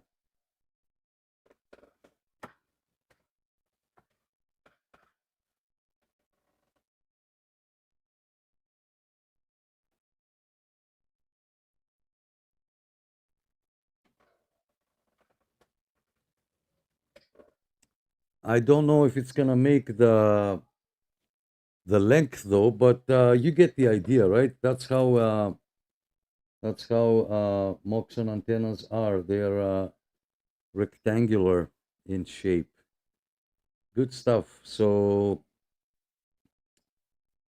just looking at the comments, I don't want to leave anybody, you know. I don't want people to think that we ignore them here. Everybody's welcome to say hello. All we ask is first name and location, and you know, get yourself started. Buy a radio, hook up an antenna. If you have a tree, throw a wire across the tree, and with an antenna tuner, you can get it going.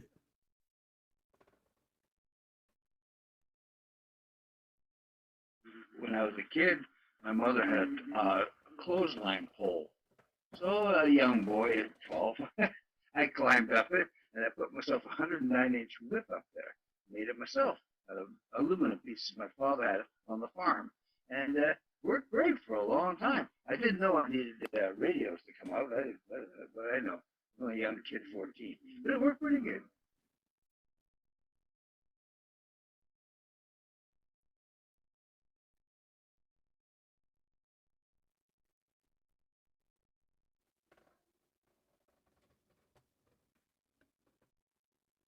Yep, good stuff. The time is now 10:30. We are here since 9 o'clock. That's an hour and a half. Thanks everybody for being here. If you are new, we do this every Friday night, 9 o'clock sharp-ish. Because sometimes, see, like everything is working now. I'm gonna shut it down when we finish, and then next Friday, let's say 2 hours before, I'm gonna turn everything on, and nothing will work, and then I have to troubleshoot, and then that's how I stay late. That's why I say it's not always 9 o'clock. So, but at the end of the day, even being a little bit late, we're good. We are always there. Who else would like to say hello, guys? Or if you have a question, concern, something that you would like change. Rick is saying these Motorola chips could handle the heat way better than the Toshibas.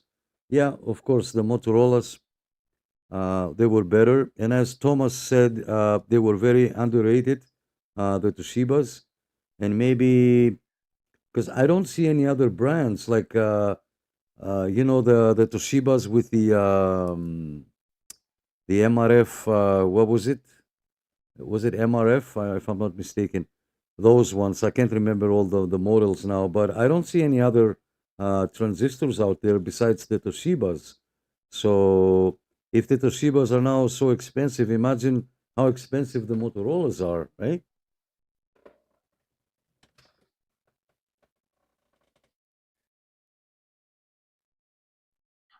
Nine Oscar Charlie, 933, Kevin, Saskatchewan. The snow is all gone, and I mowed the lawn for the first time this year. Hey, Kevin, thanks for coming. 933. Thanks for coming. Happy Friday. You are number 45 on the check-ins list. Thank you so much. Thank you so much. The snow melted finally. Yes, that's a good thing. And you can look after the grass now. I don't know if the grass is greener on that side, but over here is definitely green.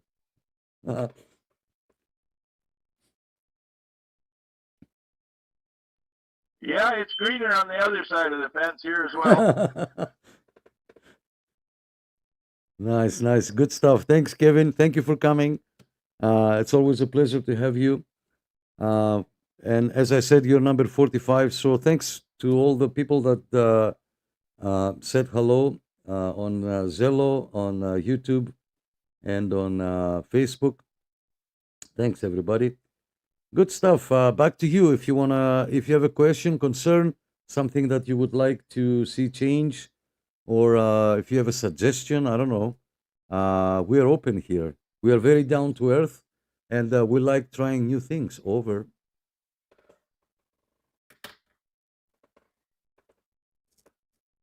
Nick, you have yourself a good evening. Everybody else out there, have a great evening. And everybody, 73s from Winnipeg, Manitoba, Canada, 128. Hey, everybody, have a good evening. Thank you, Mike. Thank you so much. Enjoy the rest of the night and have a great weekend. Thank you for coming. You betcha. And we'll see you on the old Tube Network. Absolutely. Absolutely. Who else would like to say goodnight to Mike? Guys, go ahead.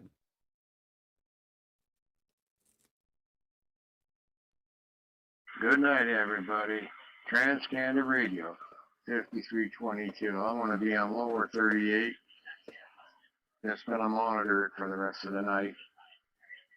Talk to you all later and have a good one. 73 stay, everybody.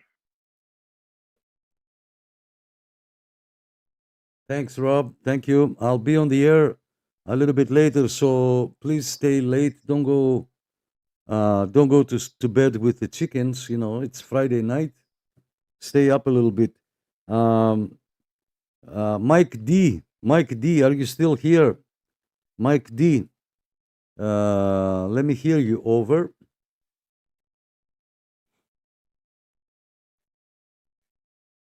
Oh, yeah, okay, I'm gonna be staying up with I'm not gonna disappear with the chickens. No, I usually get up at 7, sometimes, I have no schedule, so I'm gonna try to stay up as long as I can.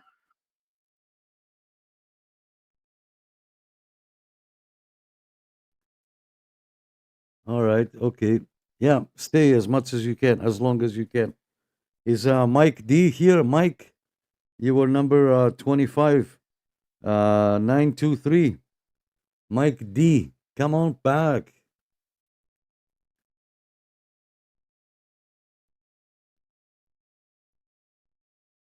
Oh, Nick, I'd just like to ask you about Old Tube Radio.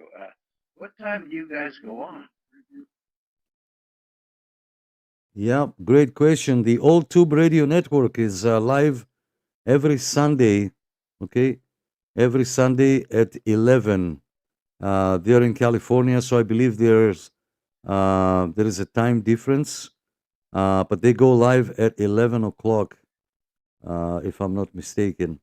So it's a great show. I suggest you guys go check it out. They have they talk on channel 11. I talked about it before. I don't mind saying it. They talk on channel 11 on AM, believe it or not, and you will be amazed of how many people are on the air on channel 11 AM and doing check-ins. And then closer to the end of the night, they bring all the tube radios, like for example, the Robin, the T-Berry, the Golden Eagle, there is a technician, I forget his name. Every week I subscribe to his channel. It's called Radio Timer or something like that. William should know, or even Mike if he's still here. And he fixes them over there in California. And every week he puts out a different radio, and other people too, not only him. So you will see like the Robins, the T-Berries, the Golden Eagles, other rare radios that it can only do. Yes, so 11 p.m. Eastern time and 8 p.m. Pacific time on Saturday. So for us here, 11 p.m. Yeah, so I was right. Thanks, Steve. Thanks, Steve, for the correction there. So yeah, I'm shocked that so many people are on AM, and regardless what radio they're using the radio to check in, and they have conditions. Like it's amazing. It blows my mind every time.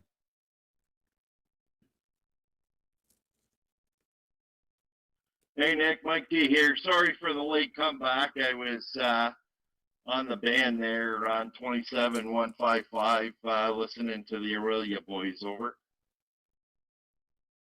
Yeah, Roger. I was gonna ask you about that microphone, and again, it was a pleasure to meet you. What happened with the microphone? It works, right?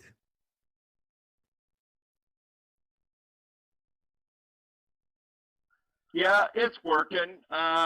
the switch is a little finicky. I'll probably put a new switch in it, and somebody left batteries in it, so I just had to pull it apart, clean the terminals up, and put it back together. But no, I was actually I made a contact with Roscoe today.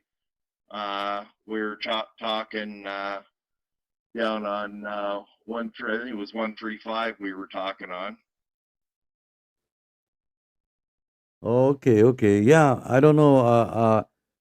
I don't know why I bought it. I turn around and I'm like, why do I need a microphone? I have another one here. I have one Kenwood MC60. I have two more down here. Two of them are Turner 3 Plus. Another one is a Shure mic. And I'm like, why did I buy that? And then I turn around and I look at you and I say, do you want it? Take it, please. Like, I paid like $50 here. Take it, please. Give me my money. Take it. I didn't know that the guy had left batteries inside. That sucks. Yeah, that really sucks.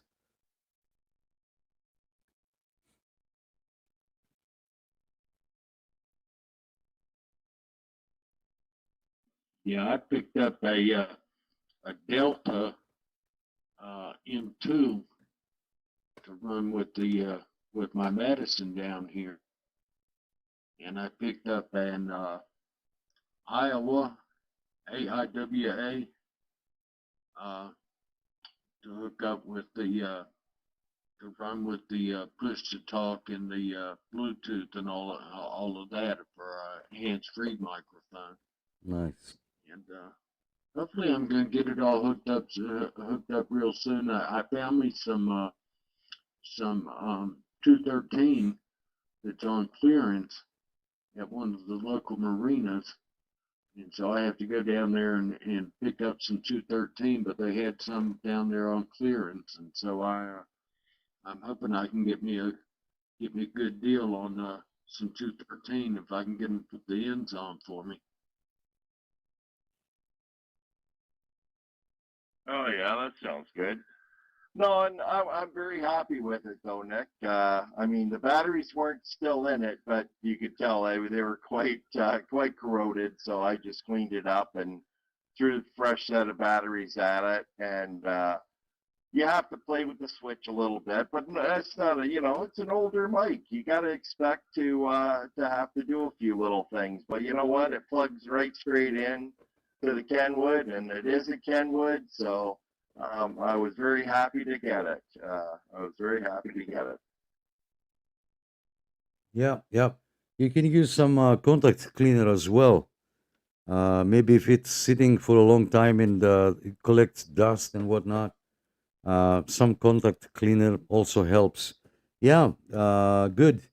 I picked up another mic instead. I don't know if you're watching. I picked up this Astatic.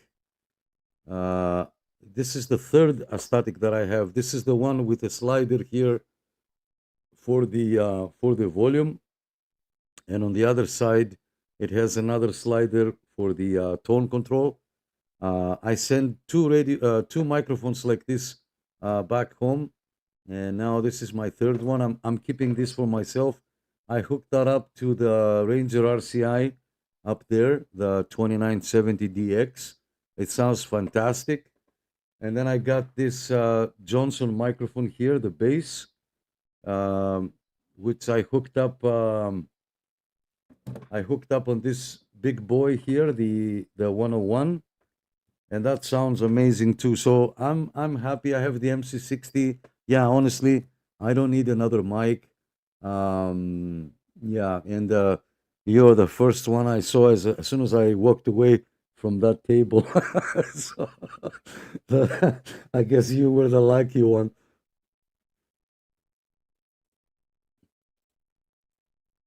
No, and I like I said, I was very happy because it is a Kenwood, and yeah, I don't have to play around with my Turner Plus 3 because it's the original radio, or original base mic that we had for the Courier Centurion that I have here. So I Okay. just want to keep that one to, original. That's our 1976 original radio, the first radio I ever talked on.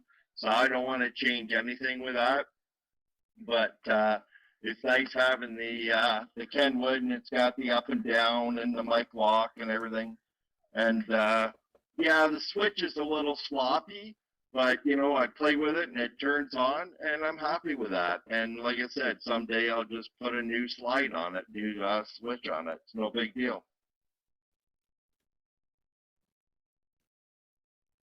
Yeah, yeah, and it's an original Kenwood mic, as you said, and it sounds nice. There is a switch, because I remember the MC60 has a switch underneath. There is an impedance switch on top of the mic, and then there is a switch underneath. If you turn off that switch, you don't need to have batteries inside, because it will take the 8 volts that it needs from the radio. Okay, it will pick up the voltage from the radio.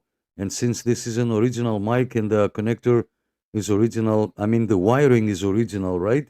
It's not being they didn't change it to a 4-pin and then put it back and whatnot. It's an original 8-pin connector. So you probably don't need to put any batteries in there, because depending on the on-off switch, you can get the voltage from the radio.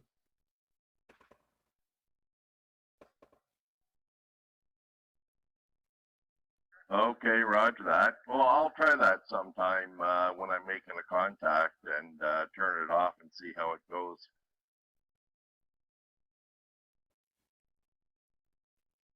Yeah, that's how it works on the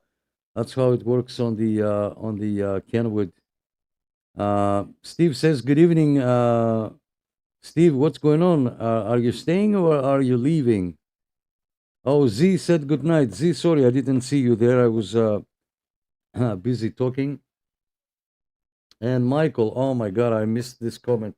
Sorry, guys, 1 second. Michael, thank you so much. And I'm so sorry I missed your comment there. You are number 46 on the check-ins list. Thank you so much. Michael says, hello, everyone. Happy Memorial Day weekend to everybody. Thank you so much. Z said good night. And then Steve says, good evening to all. I hope you're staying there. I hope you're staying there, Steve. We're having a nice conversation. All right, thanks, guys. Back to you on Zello, guys. Go ahead.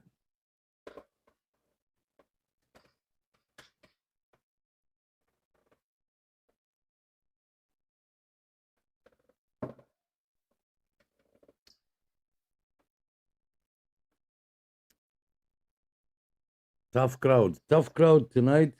Thank you, everybody, for being here. Okay, Steve says he's heading out. Okay, Steve, thank you for coming. Hopefully, we'll catch up on the air if there is conditions. I'll have the antenna up shortly, tomorrow and Sunday. Maybe we can talk on the air. Thank you so much, Steve. 73. Thank you for coming. So we have 9 people watching on YouTube, 6 people watching on Facebook. If you guys are new, say hello on the chat, and I will greet you with your name there. We do this every Friday night, and we use the Zello app. If you're a licensed operator, it's an equivalent to the Echolink app, but this is free. You don't need to have a license. You can make your own channel with your family, and you can talk to each other, or with your friends and whatnot, or you can join other channels. You can join our channel.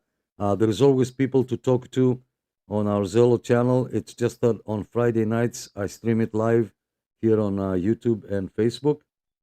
And like if you're trying a radio, you can jump in here and say, hey guys, I'm in so-and-so Ontario. Can you hear me? Can we go to that channel?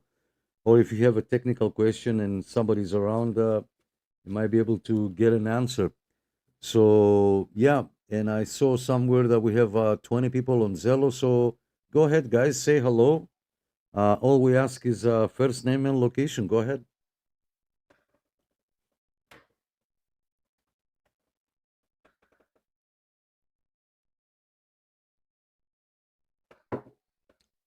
Hello. If Bruce is out there, I didn't hear him, and I know I'd hear him if he was out there on 38 or channel 16. I didn't hear Joey. I didn't hear you out there. Are you on the Zello app now?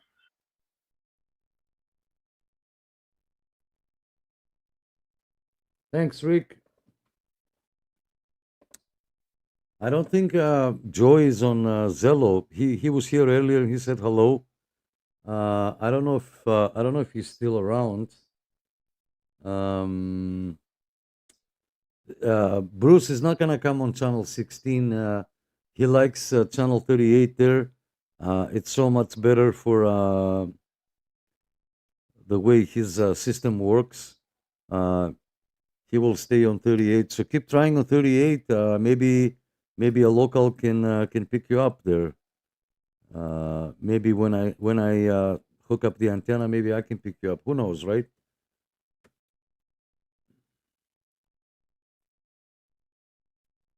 I mean, Bruce is local, man. He is local. He's only a mile northwest of me by way the crow flies.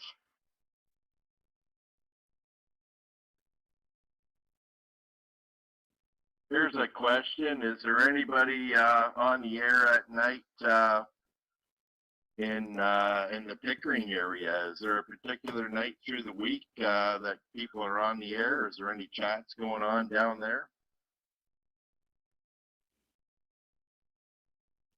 Actually, there is, yes.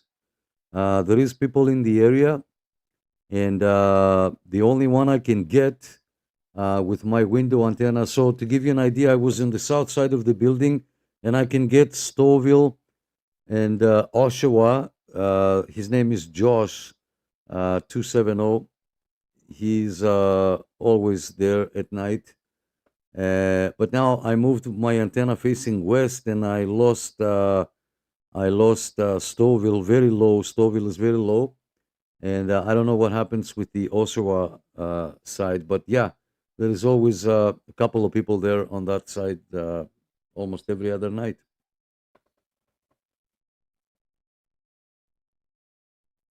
And then are they on 155?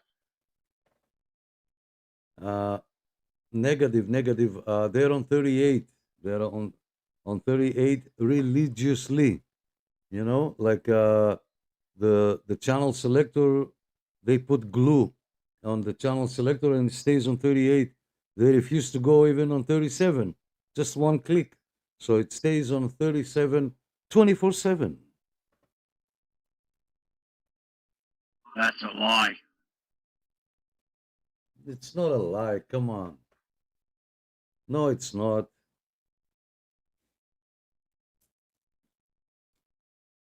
Yes, it is. I've got 36 and 35 too. I know, but these people, the dial is locked. I don't know. One guy put cement there. He cemented his legacy. He cemented the channel selector on channel 38. The other guy put, that glue where they glue the bricks, like the guys that do interlocking and stones like that. I forget the name. Yeah, they used that glue. The other guy, he chewed some gum and he took the gum out of his mouth and wrapped it around the channel selector so it doesn't change the channel. It's crazy. It's crazy. Oh no, I just whacked mine with a hammer. Yeah, there you go. It's like the old FM radio stations used to say back in the day, is tune us in and tear the knob off. I like that. I like that.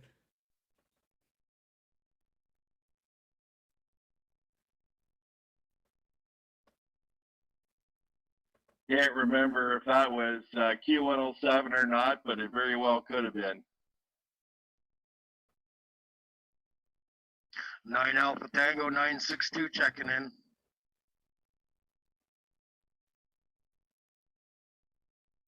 Hey Dan, thank you for coming. Happy Friday night. You're number 47 on the check-ins list. And let me say hello to UDX 462. Dan, give me 1 second. UDX 462 is watching us from New Zealand. Thank you so much, my friend. Happy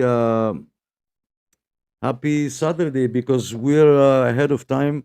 So you have Saturday morning there, if I'm not mistaken. So thank you so much. Thank you for coming. It's a pleasure to have you from New Zealand. So we're waving back. Dan, back to you. Thank you. Take it. Yeah, I just thought I'd say hey to everybody and hope everybody's night's going good. Whatnot. I'll be working on my other pickup there. I gave up on my diesel. So you went and got another truck? I had another truck, 2003 half ton. Got the new part in. Hopefully doing that tomorrow and then see what she does. Oh, well, I hope it goes good for you. Not like the other one.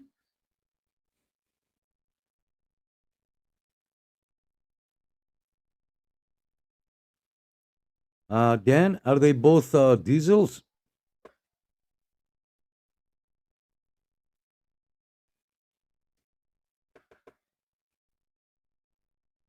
Where did he go? Dan, come on.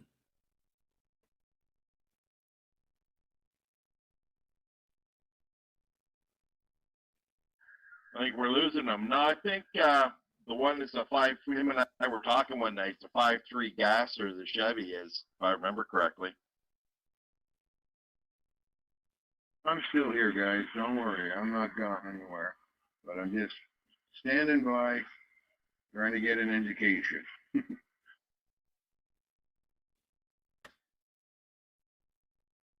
Yeah, yeah.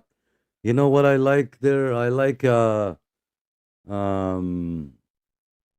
UDX 462. Remind me your first name. I'm so sorry.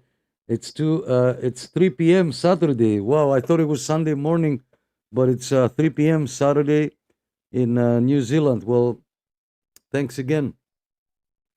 You know what I like, Mike and David? I would love me a Chevy Colorado diesel manual, if it even exists, you know, with a nice kit to lift it up, you know, big tires. I would love and a 102 in the middle of the rack. I would love a truck like that. You in Australia, I know that, and they're 6 liters. 6 liters, 364 cubic inch diesel. Oh yeah, I know my buddy from New Zealand. Like they get all the really good Toyotas, like all the little diesel Tacomas and the Chevys and stuff, and they're all manual, of course. And you got our gentleman that's on here from New Zealand himself knows that nobody runs an automatic. It's kind of like us guys up in the north. You know, you don't play around with an automatic most of the time, but they have the nice little ones. Thanks, Gordon. Yeah, for years. Thank you for coming. Chevrolet was sold in Australia under the Holden name. They lost. They dropped the name the same year they dropped the Pontiac.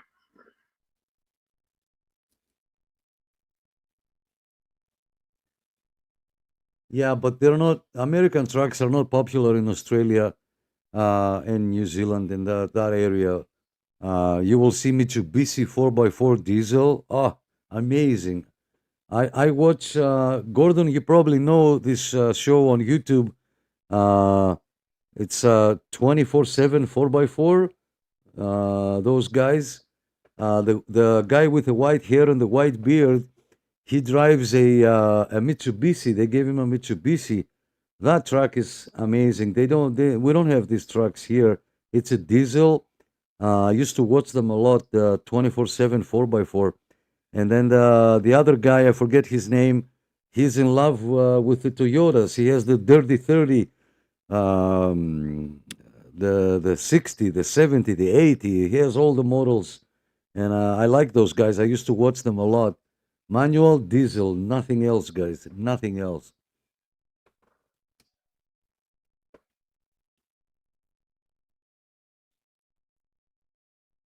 Some of those Toyotas, they're not computer, they're all mechanical diesel, Yes. mechanically operated, no computer. A lot of the newer Duramax, the engines, the Duramax diesels that you have in Chevy pickups, they're Isuzu motors. Hey, Richard. The electronics malfunction, and it's just it's a maintenance nightmare.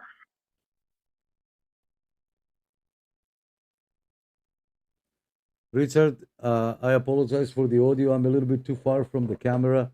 That's why I tried to hook up a mic earlier and it didn't work. So I left it like that. Thanks, Richard. You're number 49 on the check-ins list. 0477. 9 Oscar Charlie 0477. Thank you so much. Number 49 on the check-ins list. Tus is saying for you, Robert. He says he took a look at the video with the guy that's using the antenna outside his house. It works. However, if you want to hook up a 64-to-1 balun, I guess, and condensed matching with a coax to your external antenna of your radio, you will have a portable, let's say a TRC. He has a portable. They have that jack that you have the coax adapter to hook it up.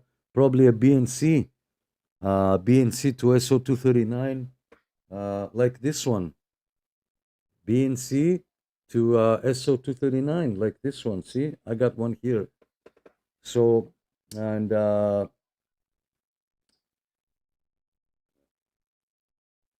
sorry, I'm trying to catch up where I left from. So it's up to the unit 64-to-1 hookup, 16-foot wire. You'll basically be able to shoot contacts that way. It's basically a random wire system that you can get this on Amazon.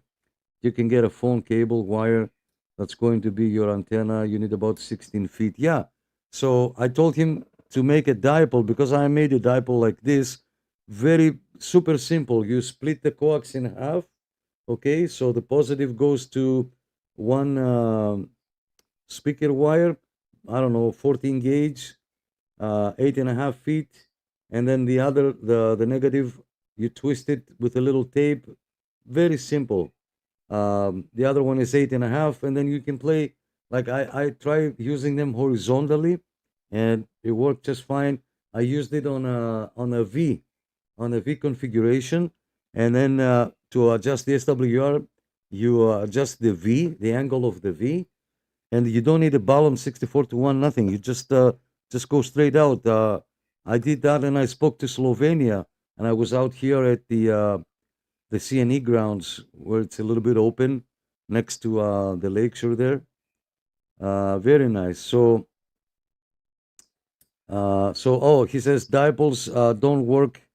Oh, does work as well, but you need to be a quarter wave. On a half wave, definitely. Yeah, I know. He can try different configurations. The problem is that he didn't ask anybody on the building, and he's keeping it kind of low, you know. Or he didn't ask the owner of the house, whatever.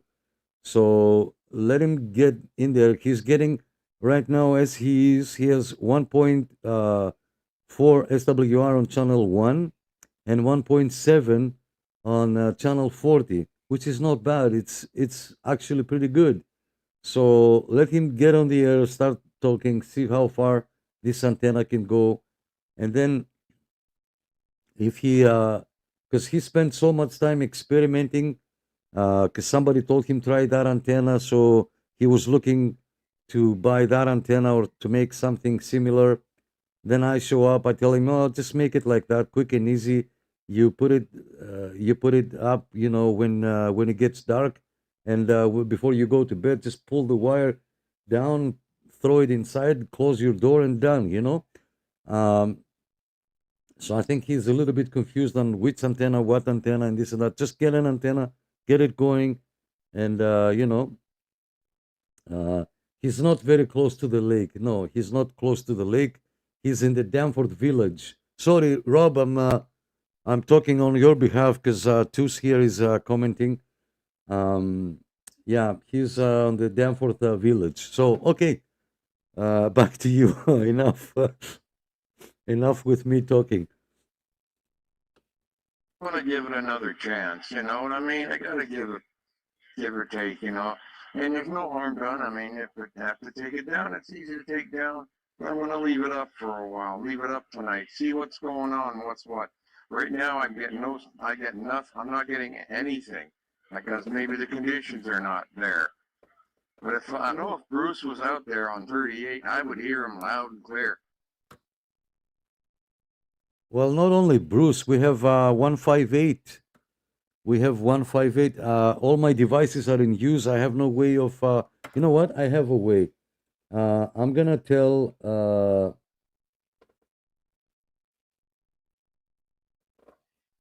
bravo, Pablito. My friend from Greece came up. Let me go into Messenger. Give me 1 second there.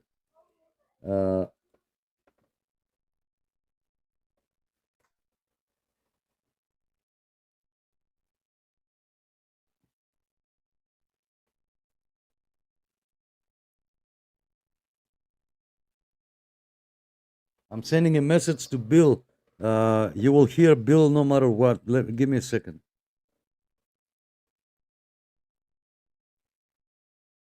Okay.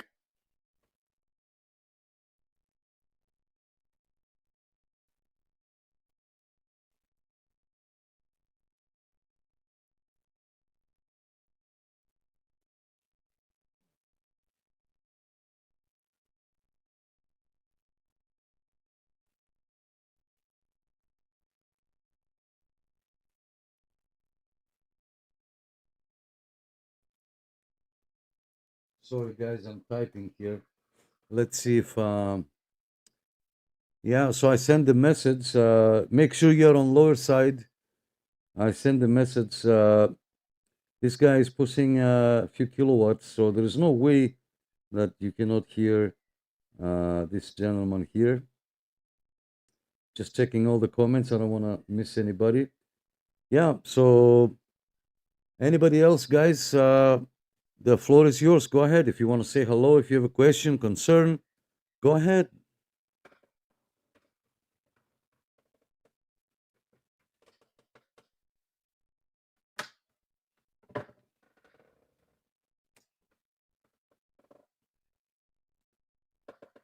Tough crowd tonight. I do see 18 people, on this group. We have people that they never said a word, but it's okay. We like them all. I see some good friends here. Guys, say hello if you are in here. Say hello. Yeah, nice. We have a nice group of people here.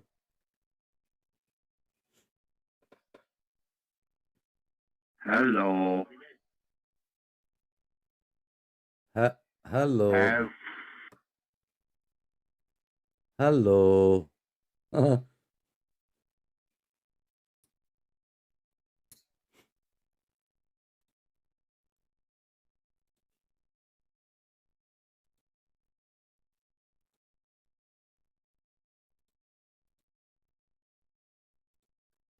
Sandbaggers, I guess, just full of sandbaggers.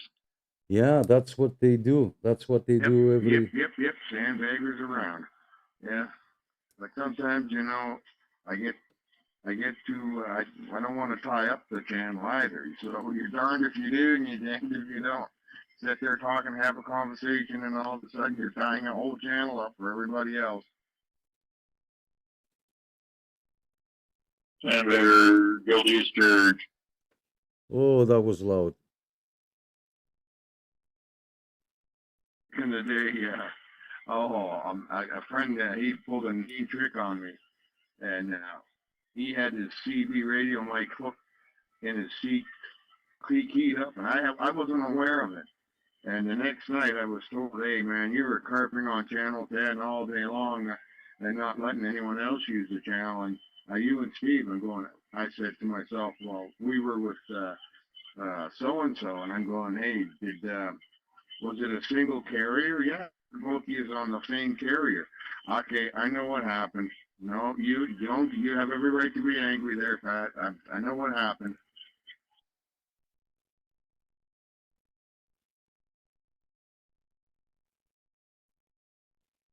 All right. Well, Rob, keep an eye on 38. Make sure you're on lower side. Someone is coming. Someone is coming.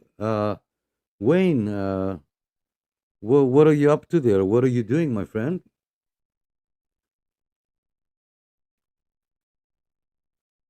Having a beer and doing as little as possible, Nick.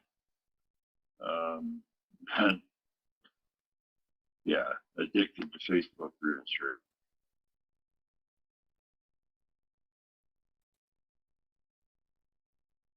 Well, you can hear my radio in the background here. That's all I get.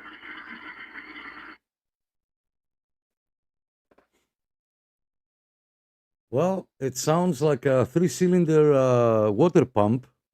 You know, the ones, Ari probably knows that because he's in a farm with his Kubota there. It sounds like a 3-cylinder water pump there over there, that radio. Very soon you'd have more Kubotas than I got. Yeah.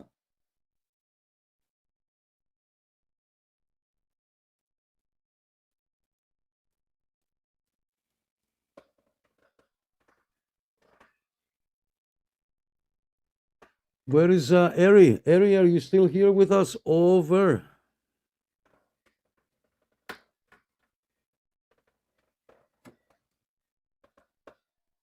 All right, Wayne, you take it from here. I need to fill up some coffee, okay?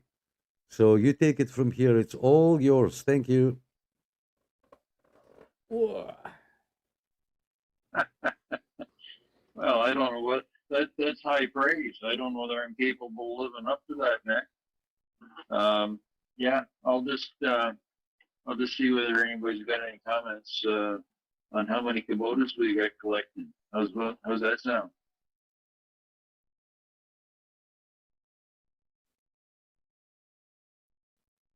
This John Deere here. Actually, no. My zero turns a Kubota, so I'm lying. Okay, so how many Kubotas have we got on 11 meters? Hold on. I left you for 1 minute here and you're going to turn the channel to a tractor? I'm just kidding. I'm just kidding. Go ahead. Go ahead. I just did a quick recovery there, Nick. I was having the same thought. I thought, well, we better get back into radio. How many Kubotas we got with systems on board? 11 meters. Yeah, we went from air fryers to diesel tractor motors and generators.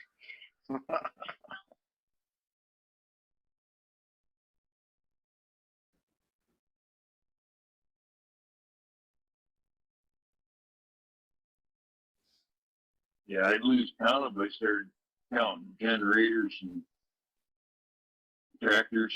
I'd lose count. And yeah, we'd be off topic big time.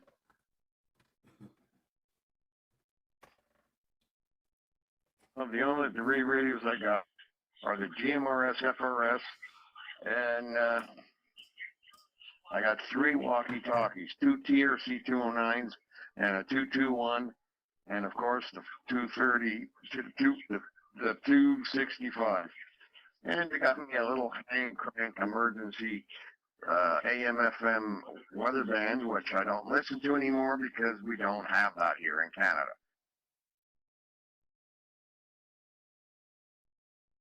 I got a couple of realistics. I got no handhelds except for a scanner. A couple of realistics, an Anytone, a Yaesu, and Striker. So I don't have them all employed all at one time, though. I need to find some time to do that, I guess. But I tell you, I cannot do without the hand crank flashlight radio ordeal. It's just, I've had it and I really don't need a big sound system or stereo. If I want to listen to the radio, I got it and it's gonna work no matter what. It just works. You know, and if I take it out with me and, you know, I take it out with me, I have it dangling by my wrist, sunshine hits it, charges it up, you know, it's not really dead. Watch those old World War II movies where there's a guy cranking a generator and the guy's talking on the radio. Just like the old telephone in the kitchen. Yeah, I was going to say that, I'm beyond the hand crank, but when you started talking portability, you won. I got an Anchor Solex C2000 Generation 2. So that'll power my radio equipment, the refrigerator, and the computer all at the same time, but damned if I can carry that around with me. Yeah, I was splicing some telephone wires about 40-something years ago, and I had the wires in my mouth when someone rang. I saw white lightning. Oh, yeah. Yeah, when you jump her to 80, 86 volts or 90 volts there, you'll notice the difference right away. I don't know. Somebody told me it was 24 volts, but I don't know. I just saw white light. I didn't think there was any power in there. Oh, yeah, it's 24 volts until you try to send the signal through to activate the ringer. That's how they do it. They boost the voltage. Now this little radio here, I think it's built by Eaton and Grundig. I got it on Temu, right? And I got it about 4 years ago, and it's still, I've never had it die on me. And if it did die on me, I just cranked it for about 20 minutes and I had 3 hours of light, you know, and it won't charge. It says they claim to recharge your cell phone. You know what it's for? They'll recharge it to about 10% so that you can make a phone call. And that's all it's good for. It'll charge your radio up so you can make a phone call, like an emergency phone call. And that's all you need. It does take quite a few calories to generate electricity, but your portability is the key feature there for sure.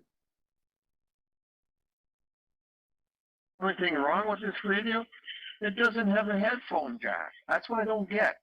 I mean, you put this small portable fits in your jacket pocket. It's very light, no headphone jack.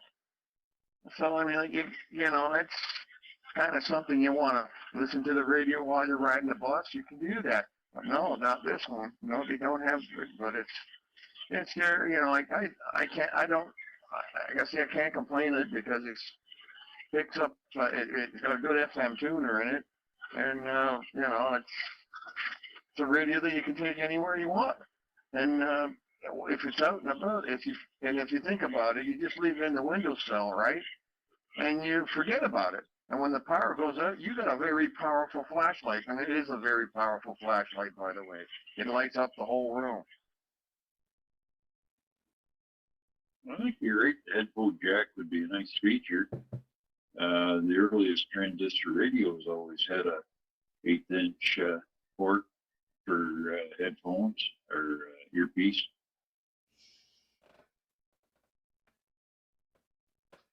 They did, Daddy did. But I mean, this is really an oddball. I mean, but it survived a drop. I've dropped it, and I've ordered. I mean, when I order off Temu, right, and I'm doing my Christmas shopping, yeah, I buy about 4 of these, and the price is like if you buy one, it's like $40, but if you buy 4 of them, it drops right down to about $15 each. Well, there's one thing, but I don't shop TV, and it's just because I never did. But at $15 a piece or 4, you could have 1 or 2 around the house, and you got Christmas presents for a couple of people. So hey, what are you gonna do with $20? You go buy a hamburger and a fry and a drink, and it's gone. You know, there you go, boom. Or you can't even buy a 6-pack. Maybe you can get a 6-pack of beer. Whoopee. That's it. Yeah, you're on the right page there. It doesn't go very far.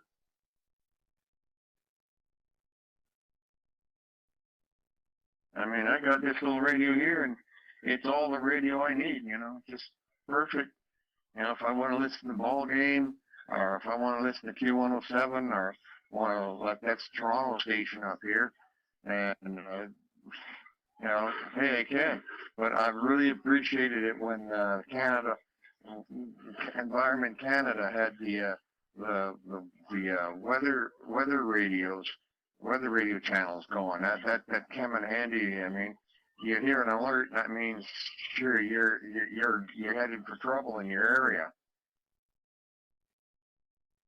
What weather radio being decommissioned really sucks. It really does. But I don't know how many people are using it. This week we had all the storms across the south of the province here, and the old Amber Alert system was going off in everybody's phones, and that seemed to work very, very well. But you know, in a real crisis, we might not have cellular communication. So I don't know, but it's probably still not the best. I mean, in Northern Ontario, some parts of Northern Ontario, no, you've got nothing, you know. So you got no internet, you got no you got some dead zones up there, and they're really in the dark out there. Yeah, you got a valid point there. I know exactly what you're talking about. You go to Cochrane, headed west, good luck getting signal. You get CBC radio. Yeah, you head across from Sudbury towards the Sioux. The same sort of thing. There's a lot of places and there's no signal. You go from the Sioux north, good fracking luck getting signal. You live out there, weather warning, wind tornado warnings, you don't get them. So, I mean, I think it's wrong about government shutting down that service. And it's despicable. I mean, what's it like? They're not paying people to broadcast it. It's done by a computer automatic computer. And, you know, people need to be informed, and you're taking it away from them. That's just disgusting, you know. Yeah, I got a spot about 40 miles south of North Bay and about 15 miles west of Highway 11. And we just barely get an internet signal in spots there now. And for years, we never got, well, up until recently, we never got anything up there. Yeah, we're getting ready. Tomorrow will be the last broadcast of CBS News, where CBS News has been around since, you know, the early days of radio. It's been on for over 100 years with Edward R. Murrow and all of that. But tomorrow's going to be their last broadcast of CBS News in the United States. I didn't know that. That's a big change. At least you guys in the States still have your NOAA NOAA weather radio service, which is just like we were using the same service, the same equipment, the same frequencies, and in here in Canada. I mean, but we shut it down. Now let's see them try that in the United States of America. See how many people get PO'd. Yeah, from where I am here, I can probably still get Sandusky. But yeah, there's no Ontario stations. There's no Canadian stations. I have a Apple app that it gives me the radio. It gives me the weather conditions that they do George, yours I off didn't at see you. all of Sorry. all the different airport Doppler stations, and so I still get weather, airport weather, and weather for Canada and the United States. And it's video. It's a pretty good app, but it's for I don't know that they have an Android. It works with Apple, but I don't think it works with Android.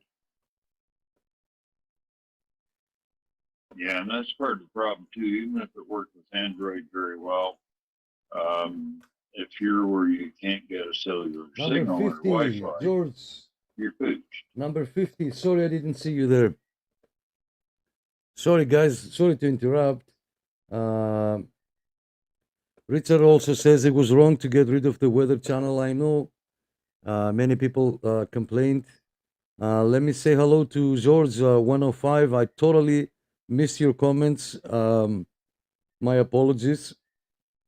You are number 50, George. You are number 50 on the check-ins list. Thank you so much. Coffee, not beer. Yeah, coffee. Unfortunately, coffee. Thanks, George. I'll hook up the antenna. I didn't have time to hook up the antenna. I'll hook it up a little bit later if you're around. Maybe I can see you this weekend. Maybe I can see you.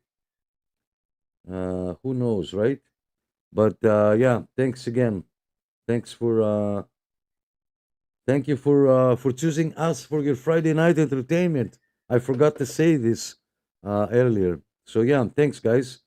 Back to you on Zello, guys. Go ahead. Now you must know, Nick, that we got a lot of toyland here that never be sorry for using the channel and talking and cutting in. That's what it's all about. You're the crown holder. You should know that. You said keep the entertainment going. We've been doing that, so it's all good.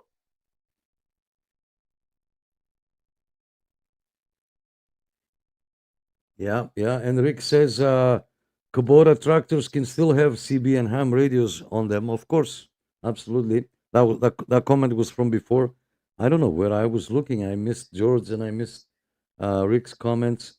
Those hand cranks, approximately, they do 40 volts when cranking on a good speed. My father worked for Northern Electric in London, Ontario. I got one for Christmas. I held it and I crank it. Yeah, it bites. And he says I was 8 years old. Yeah, I've seen crank flashlights and with radios also. That's cool, but then you need to crank it. And Rob said if you crank it for 20 minutes, and I'm thinking because I found one time. I can't remember if I still have it, and I cranked it like maybe 10 times, and I'm like, okay, and then it went down, and I'm like, you expect me now to crank this for 20 minutes? Why don't we hook up a small electric motor and let the motor crank the radio and then turn off everything and use the charged cranked flashlight? And Rick says that's when Dad got me into electronics and ham radio equipment to build. Yeah, very nice story. So yeah, there's no way I'm cranking that thing for 20 minutes. I'll probably buy a motor and make a little bracket to crank it with the motor.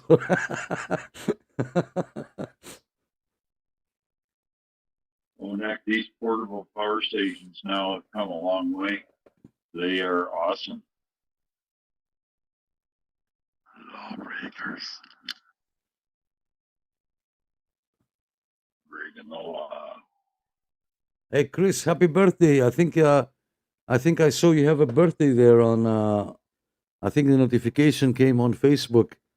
So happy birthday, Chris. It was a pleasure meeting you. You are number 51 on the check-ins list. Thank you so much for coming. It's Chris's birthday. Happy birthday, Chris. Happy birthday, Chris. Happy birthday, Chris. There you go. See? Thank you, gentlemen. Appreciate it. Yes, it was nice to meet you, Nick. I need a coffee. Yep, no, just off of work, I've been listening a bit, and yep, been a good day. Been quiet, nothing too stressful. You were keeping your birthday a secret, weren't you?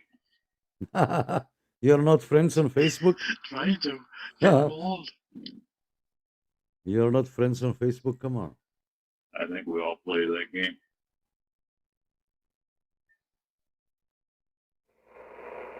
I made Nick cry last week when he looked at my back to 4,000.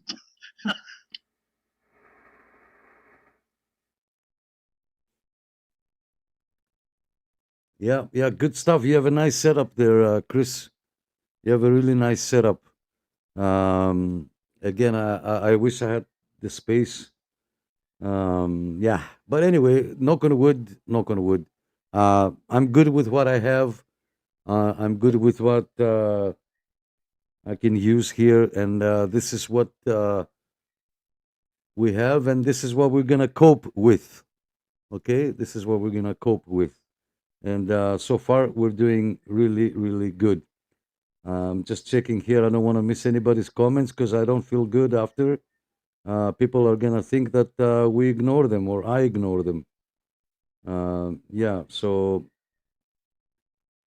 gotta head out to bed. Nick, thanks for the entertainment. Thanks, Richard. Anytime. Thank you so much. There is a Hamfest to June 6 and June 7. June 6 is on Kemptville, Ontario, and that's Saturday. And then Sunday, there is another one in Cambridge, Ontario. So I don't know if you're around. I'll try to be on both. And maybe if you're around, come see me. I'll be videotaping. So thanks, Richard, for coming by.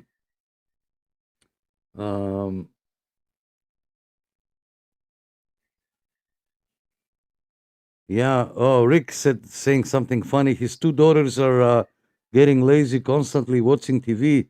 So he took 2 exercise bikes and set it up with a car alternator on each bicycle, so they can ride to watch TV. So they ride to power the TV. That's funny. That's funny. That's crazy. Yeah. Thanks. All right. What time is it, guys? It's 11:30. Oh, 2.5 hours. Time flies. I didn't realize. I thought it was maybe 11. It's 11:30, so 2.5 hours. So good. We are doing pretty good. 51 people checked in. Thank you guys for that. Thank you for being here. Back to you.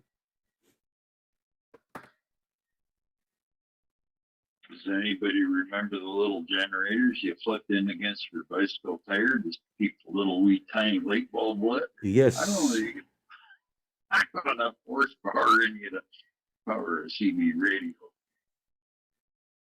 Yeah, I had one on the front wheel of my 10-speed, and I was coming down a big hill, and that little thing came off, and it just went that ding, ding, ding, ding, ding, ding, ding, ding, ding, and I went over the bars. Yeah, if you weren't moving fast enough, they were pretty dull. But it was always fun to see how bright you could get that front light. They make them still. They put them, but they have a rubber tip that rides on the rim, and They have an S. I'm not kidding you. I swear to God, I saw one. It was designed you plug in your cell phone and charge your cell phone. I'm going, this is ridiculous, man. Yeah, big time. Big time, it's ridiculous. Like what? It comes with a USB-C connector now? You could put one in a hub and it would probably charge a lot easier and you wouldn't feel it half as much. That's You crazy. get some of these people that must That's have crazy, guys. incredible endurance. They put on a big backpack and they put saddlebags on their bike and they bike across the country. I can see a need to be able to recharge their cell phones. But they do have Thanks, them. Richard. And I'm Thanks, going, man, that's Toos. crazy. I go, Thank you I used to for ride my bike to work and I don't coming. ride anymore because 73. my knees are suffering. And my doctor told me, I says, you gotta slow down because if you don't, you're gonna be wearing out your knees and you're gonna have to have them replaced with plastic or I definitely can't go with titanium because they did a blood test, right? And no, it's not good. The blood didn't react well good with the titanium. So titanium's out. Plastic knees probably. But if the way I used to ride my bike, the plastic knees would last maybe 5 years, and I have to get it done again. No, thank you. My friend crossed Canada twice and then he did a trip from New Brunswick into Florida, across Florida into Louisiana area. Then he went up north to Chicago and then he came back down again and he went into Texas and then he went across the Texas to California, then up to San Francisco. Stopped there. Rob, if I can ask, I'm gonna say something funny now. Those plastic knees, do you like rotate them? Like you put the ones on the front, you put them in the back, and the ones from the back, you bring them in the front? How does it work? I can't tell you. It's an artificial knee joint. That's all it is. I suffer with pain, but I don't complain. I can still walk, and I still hop on my bike once in a while and ride around. But I used to ride my bike everywhere. After the TT Street strike went on, I gave a guy at work $100 for gas, and he never came to pick me up. He said I live too far away. He's in Etobicoke. He wouldn't come and pick me up to go to work, so I couldn't get into work. I walked to work, and that's a 3-hour walk in the morning and 3-hour walk at night. So it takes only about 40 minutes on a bicycle. So I got myself a bicycle and never looked back. Yeah.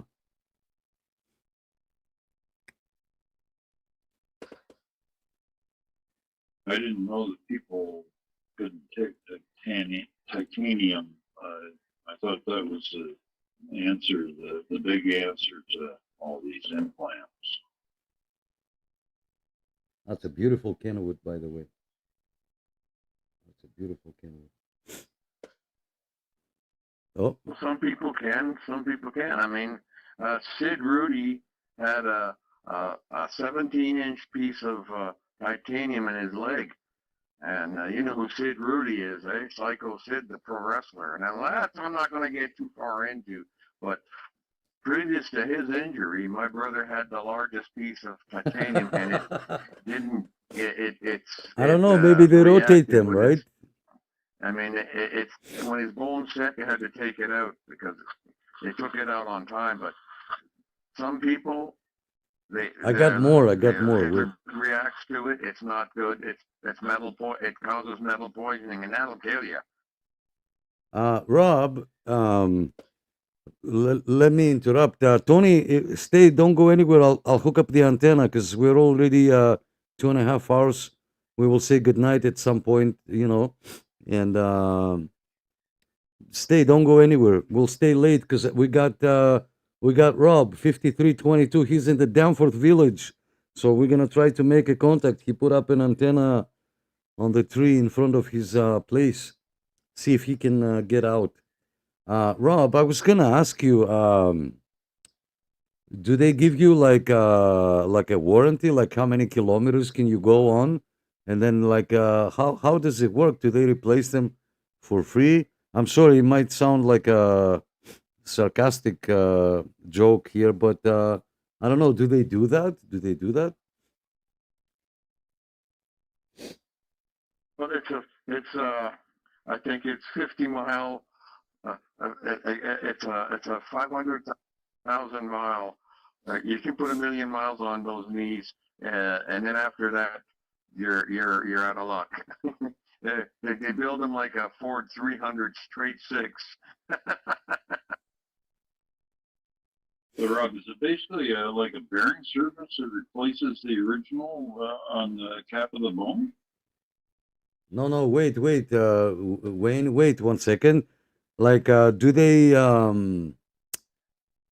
like you know how they give 100,000 kilometers or 6 years warranty and 100,000 kilometers, whichever comes first, right? So what is it in your case? Did they tell you?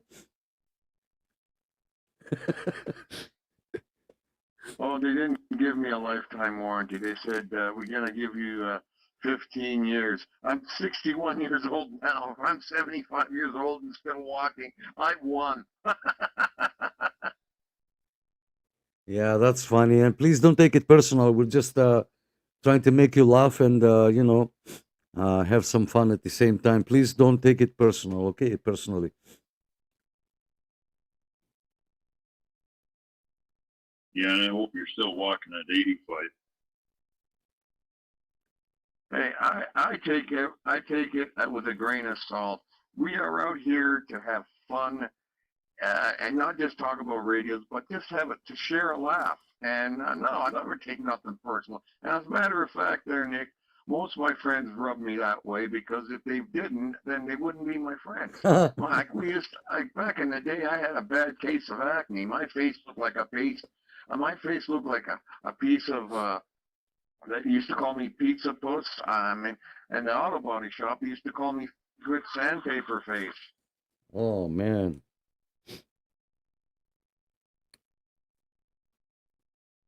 Yeah, that sucks. That sucks. All right, guys. It's 40 minutes after 11. Are you thinking what I'm thinking? I know we have a good laugh and a good conversation. I don't know. How far do you want to go? Should we say goodnight? You know, if we say goodnight, the channel here on Zello will still stay on. You can continue the conversation freely. You don't have to be careful what you say because the 2 hours on Fridays that we stream, you know, we have to keep it professional and we have to keep it, you know, clean as possible. But yeah, would you want to stay a little more? What do you guys want to do? Over. Well, you're the boss, Nick, and we're not dirty birds, but what kind of following do you have going on Facebook right at the moment? Have you got a good population? Because the only way they get to vote is by the comment section. Yeah, Rob, were you 40 grit or 80 grit? It's 40 grit. That's what they called me at the auto body shop. 40 grit. Oh, I didn't, like I said, I had a bad bout of acne, but it cleared up. I mean, I think it left some marks, but the ticket is I started shaving and using isopropyl alcohol. Yeah, that got rid of the acne real quick. Could have been worse. They could have called you 30 seconds.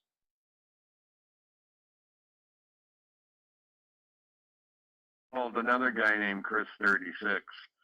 That wasn't the worst case of acne in school. There was a fellow named Chris. They called him Grinder Face. But the guys that did that called me that. I had names for them. I had Scrappy Doo, Tommy Atkinson.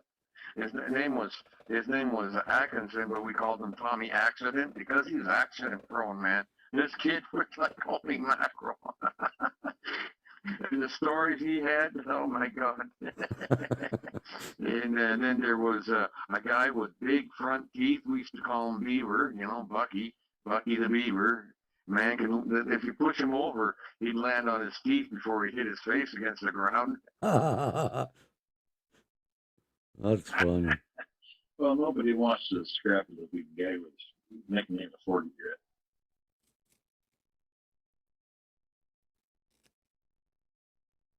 I didn't have to worry about that because some guys who would start to insult me, they can't get over it and they start to laugh. They can't, like how can you take somebody that serious if they're insulting you and they're trying to get you angry and they're laughing at you and they can't even get it out of their system. There was one fellow, Tony, he called me a pimple puss. He's trying to get me mad and he's laughing and I'm laughing and it didn't work. So, but it's just the way we were, man. We just if you didn't do that, rib your friends. I mean, who could you rib? That's funny, man. That's funny.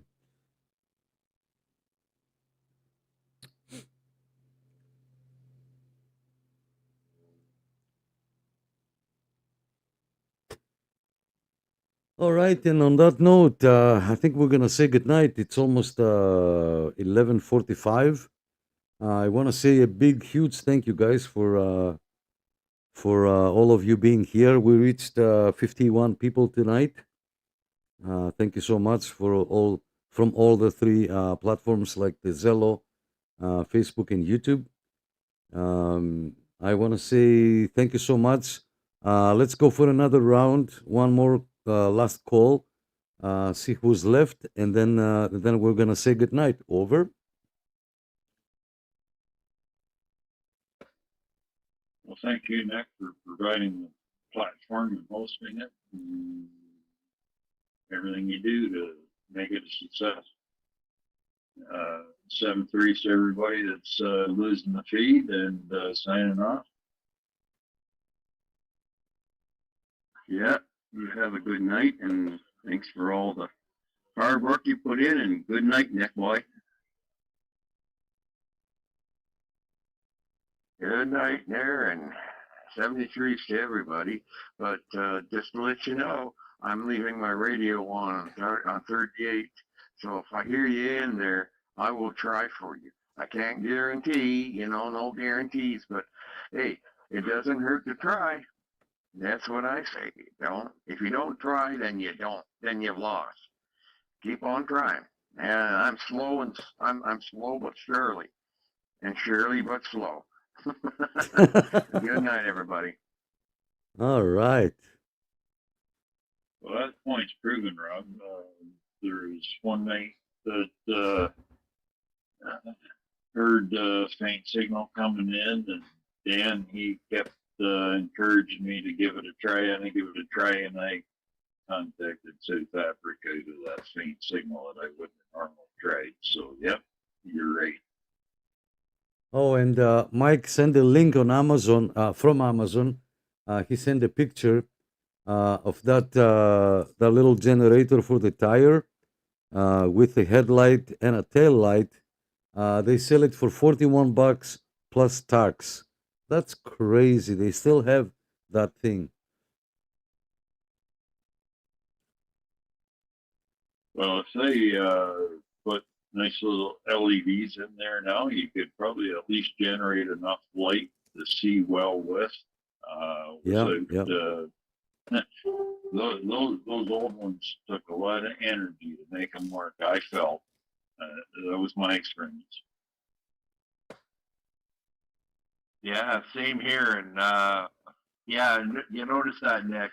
And the one I posted, I swear it's the exact same one I had when I was a kid. I don't think there's anything different. It's the same model that made the same way with regular light bulbs in it, and yeah, like you're saying, if they made them with LEDs, it would really change it. Those dynamic generators, they did take up a lot of power, and you needed to get rocking and rolling to make them work good.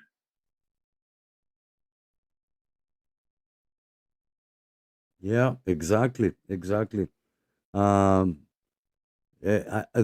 headlight reminds me of it's the same type with the bracket in the middle, like the little thingy there, like we call it ear, like that ear that where you attach it.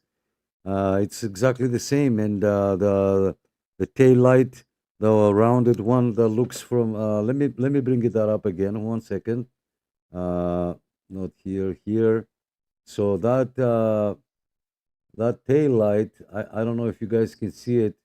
That little red tail light, it's like reminds me of those old Chevrolet, like a '56, like with the thing in the middle, and yeah, it's like it's crazy, crazy that they still make it.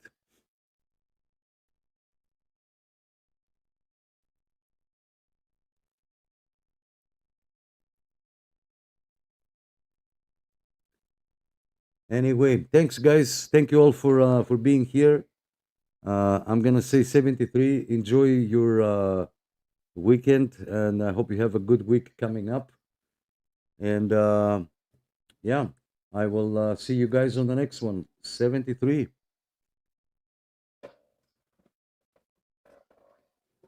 73's Nick. Thanks a lot for hosting, and have a good one. 73's Nick.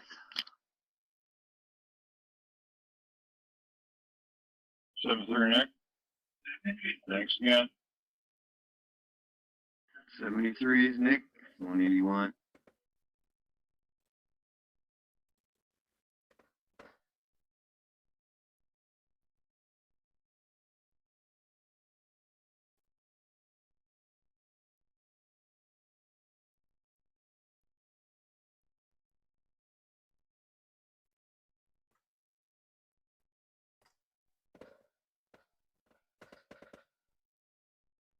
Thank you. Bye bye. Have a good night.